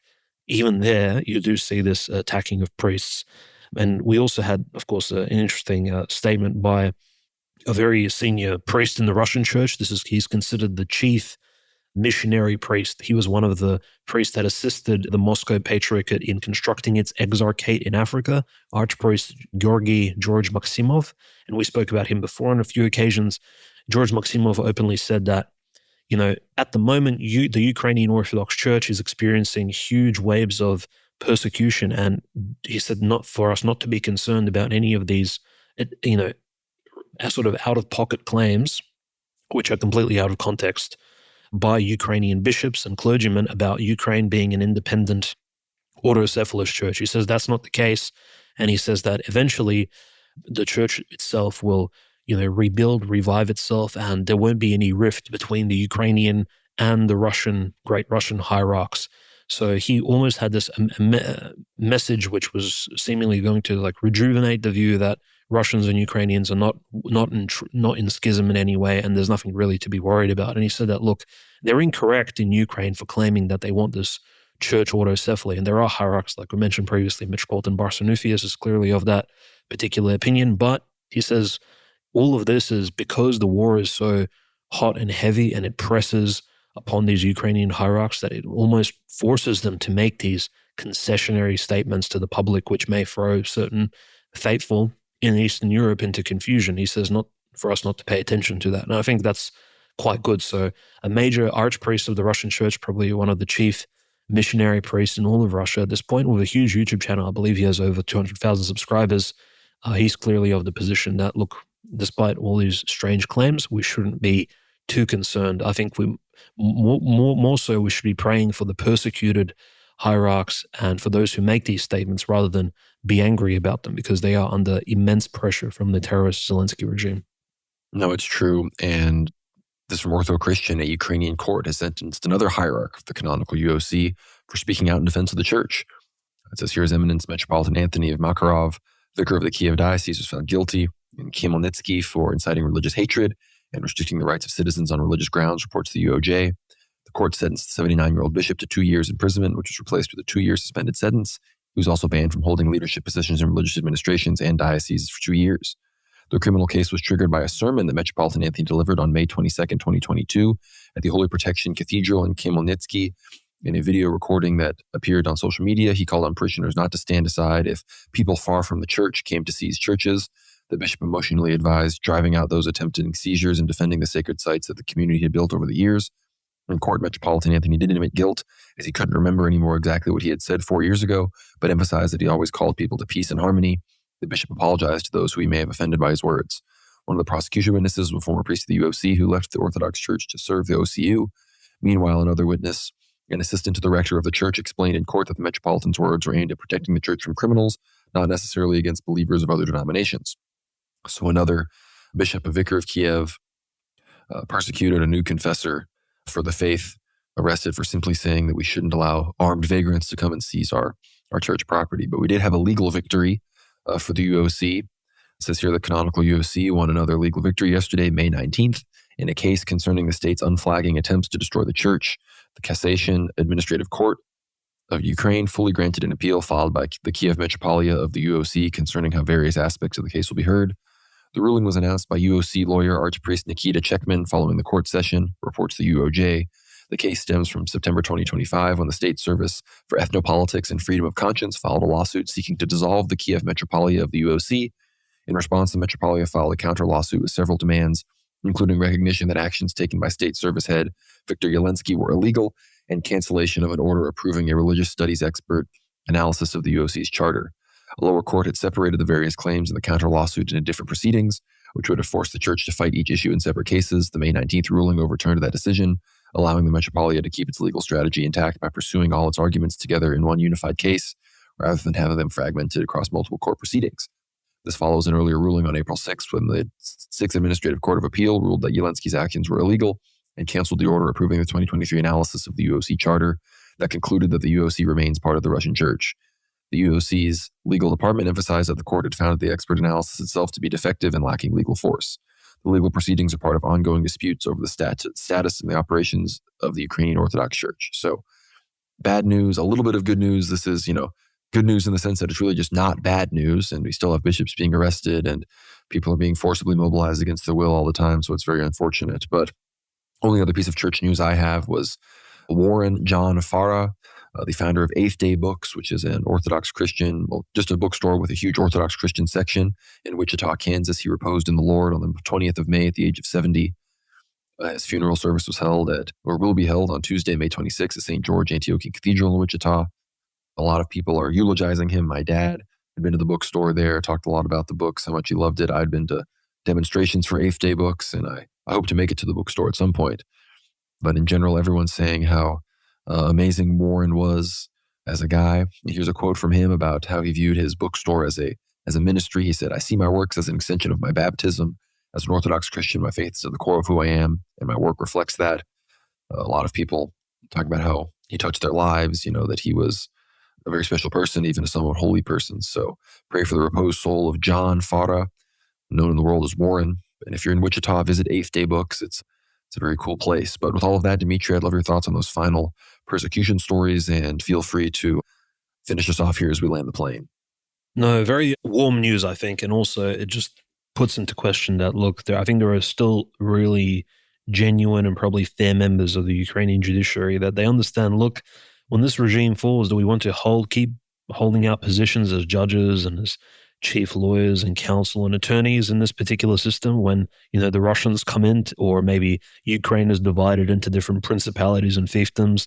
Do we want to keep our positions, and what relation do we want to have towards the Orthodox Church, which will no doubt it will outlive all of us and all of our legal judicial systems? And I think they just simply, also just common sense, I think maybe the news has reached them that, look, the American Orthodox people, not just through showing up in Washington, D.C. with Father John Whiteford and going through all of these public appearances, informing the world that, look, there is actual active persecution taking place. Even people like Tucker Carlson speaking about it online. I think it's reaching the ears of people in high places in Ukraine, and they're trying to figure out, ways of, still coexisting and still serving the Zelensky regime, but perhaps not drawing crosshairs on themselves, not being involved directly, and literally persecuting an ancient Malorossian and religion in the lands of Rus that has existed there since the beginning of their state. I mean, it's just an insanely bad look. So I think finally we're getting some of that pushback, at least internally. Maybe it's unspoken, but nevertheless, it exists. But yes, thank you, all our dear listeners, for listening. And I think this episode, in a way, is a great foreshadowing of the events, following, during the events here of Shavuot, the Talmudic period of great tragedy in which, of course, it's not animal sacrifice, typically human sacrifices that take place during this particular time. Unfortunately, as we, of course, approach our own feast day of Pentecost, we ask that you pray for myself and Conrad as we sort of cover all this intensive news. And hopefully we don't get news blocked too much going into this weekend, because there are some major events, I think, on the horizon very soon. No, I couldn't have said it better myself. And a blessed feast of the Ascension to everybody. I should have said that at the beginning of the show, of course, but Christ has ascended. Hope everybody was celebrating us Antiochians. Now we got to get back to fasting Wednesdays and Fridays. So not super exciting, but Pentecost, very much looking forward to that, to start wearing our green and whatnot. So I hope everybody enjoyed this episode. Keep us in your prayers. Keep the persecuted Orthodox Christians in Ukraine, Lebanon, Palestine, Syria in your prayers as well. Of course, become a paid or free subscriber at World War Now. Go to worldwarnow.co. It's all linked down below. Be sure to check out our recent Rasputin episodes, the full life and truth about Rasputin, debunking all the lies told by the Jewish historians and the Jewish media. So check that out, as well as our other incredible recent episodes with Nick Griffin, Dr. Matthew Raphael Johnson, Father Peter Heers, former Lebanese Defense Minister Yaqub Saraf, are all available if you get behind the paywall at worldwarnow.co. Of course, there are free previews of all those episodes available, usually 30 plus minutes. So you can still listen to a whole lot, even if you are just a free subscriber. So check all of that out at worldwarnow.co. Please subscribe to the YouTube channel and tune in to my live streams every Tuesday evening at 7:45 p.m. Central Time, 8:45 p.m. Eastern. Would love to see you in the chat there. It's really fun. I answer audience questions. We play some ethno-guess or some games, and I cover the news that day. We chop it up. It's a really good time. Be sure to follow us on X as well at World War Now _. Follow me on X at GnomeRad. Follow the World War Now Clips account at World War Now Clips. Follow us on Instagram at World War Now _. I keep forgetting that, but we are active on Instagram now. So follow us there at World War Now _, same as the Twitter. Be sure to follow us on Telegram at World War Now Telly. Visit antelopehill.com and use code WWN for 10% off. You can find us on Apple Podcasts and Spotify, anywhere podcasts are found. Please leave us 5 stars on there if you can. And with all of that, I want to thank you again for making it here to the very end. All of our paid subscribers, thank you. You are the ones that keep the lights on here at the proverbial World War Now bunker. But with all of that, I want to thank you all again so much for cozying up with us here for World War III, for making us your number one source of news for geopolitics amidst these very, very faithful latter days. So thank you all again so much, and God bless. We will see you on the next one.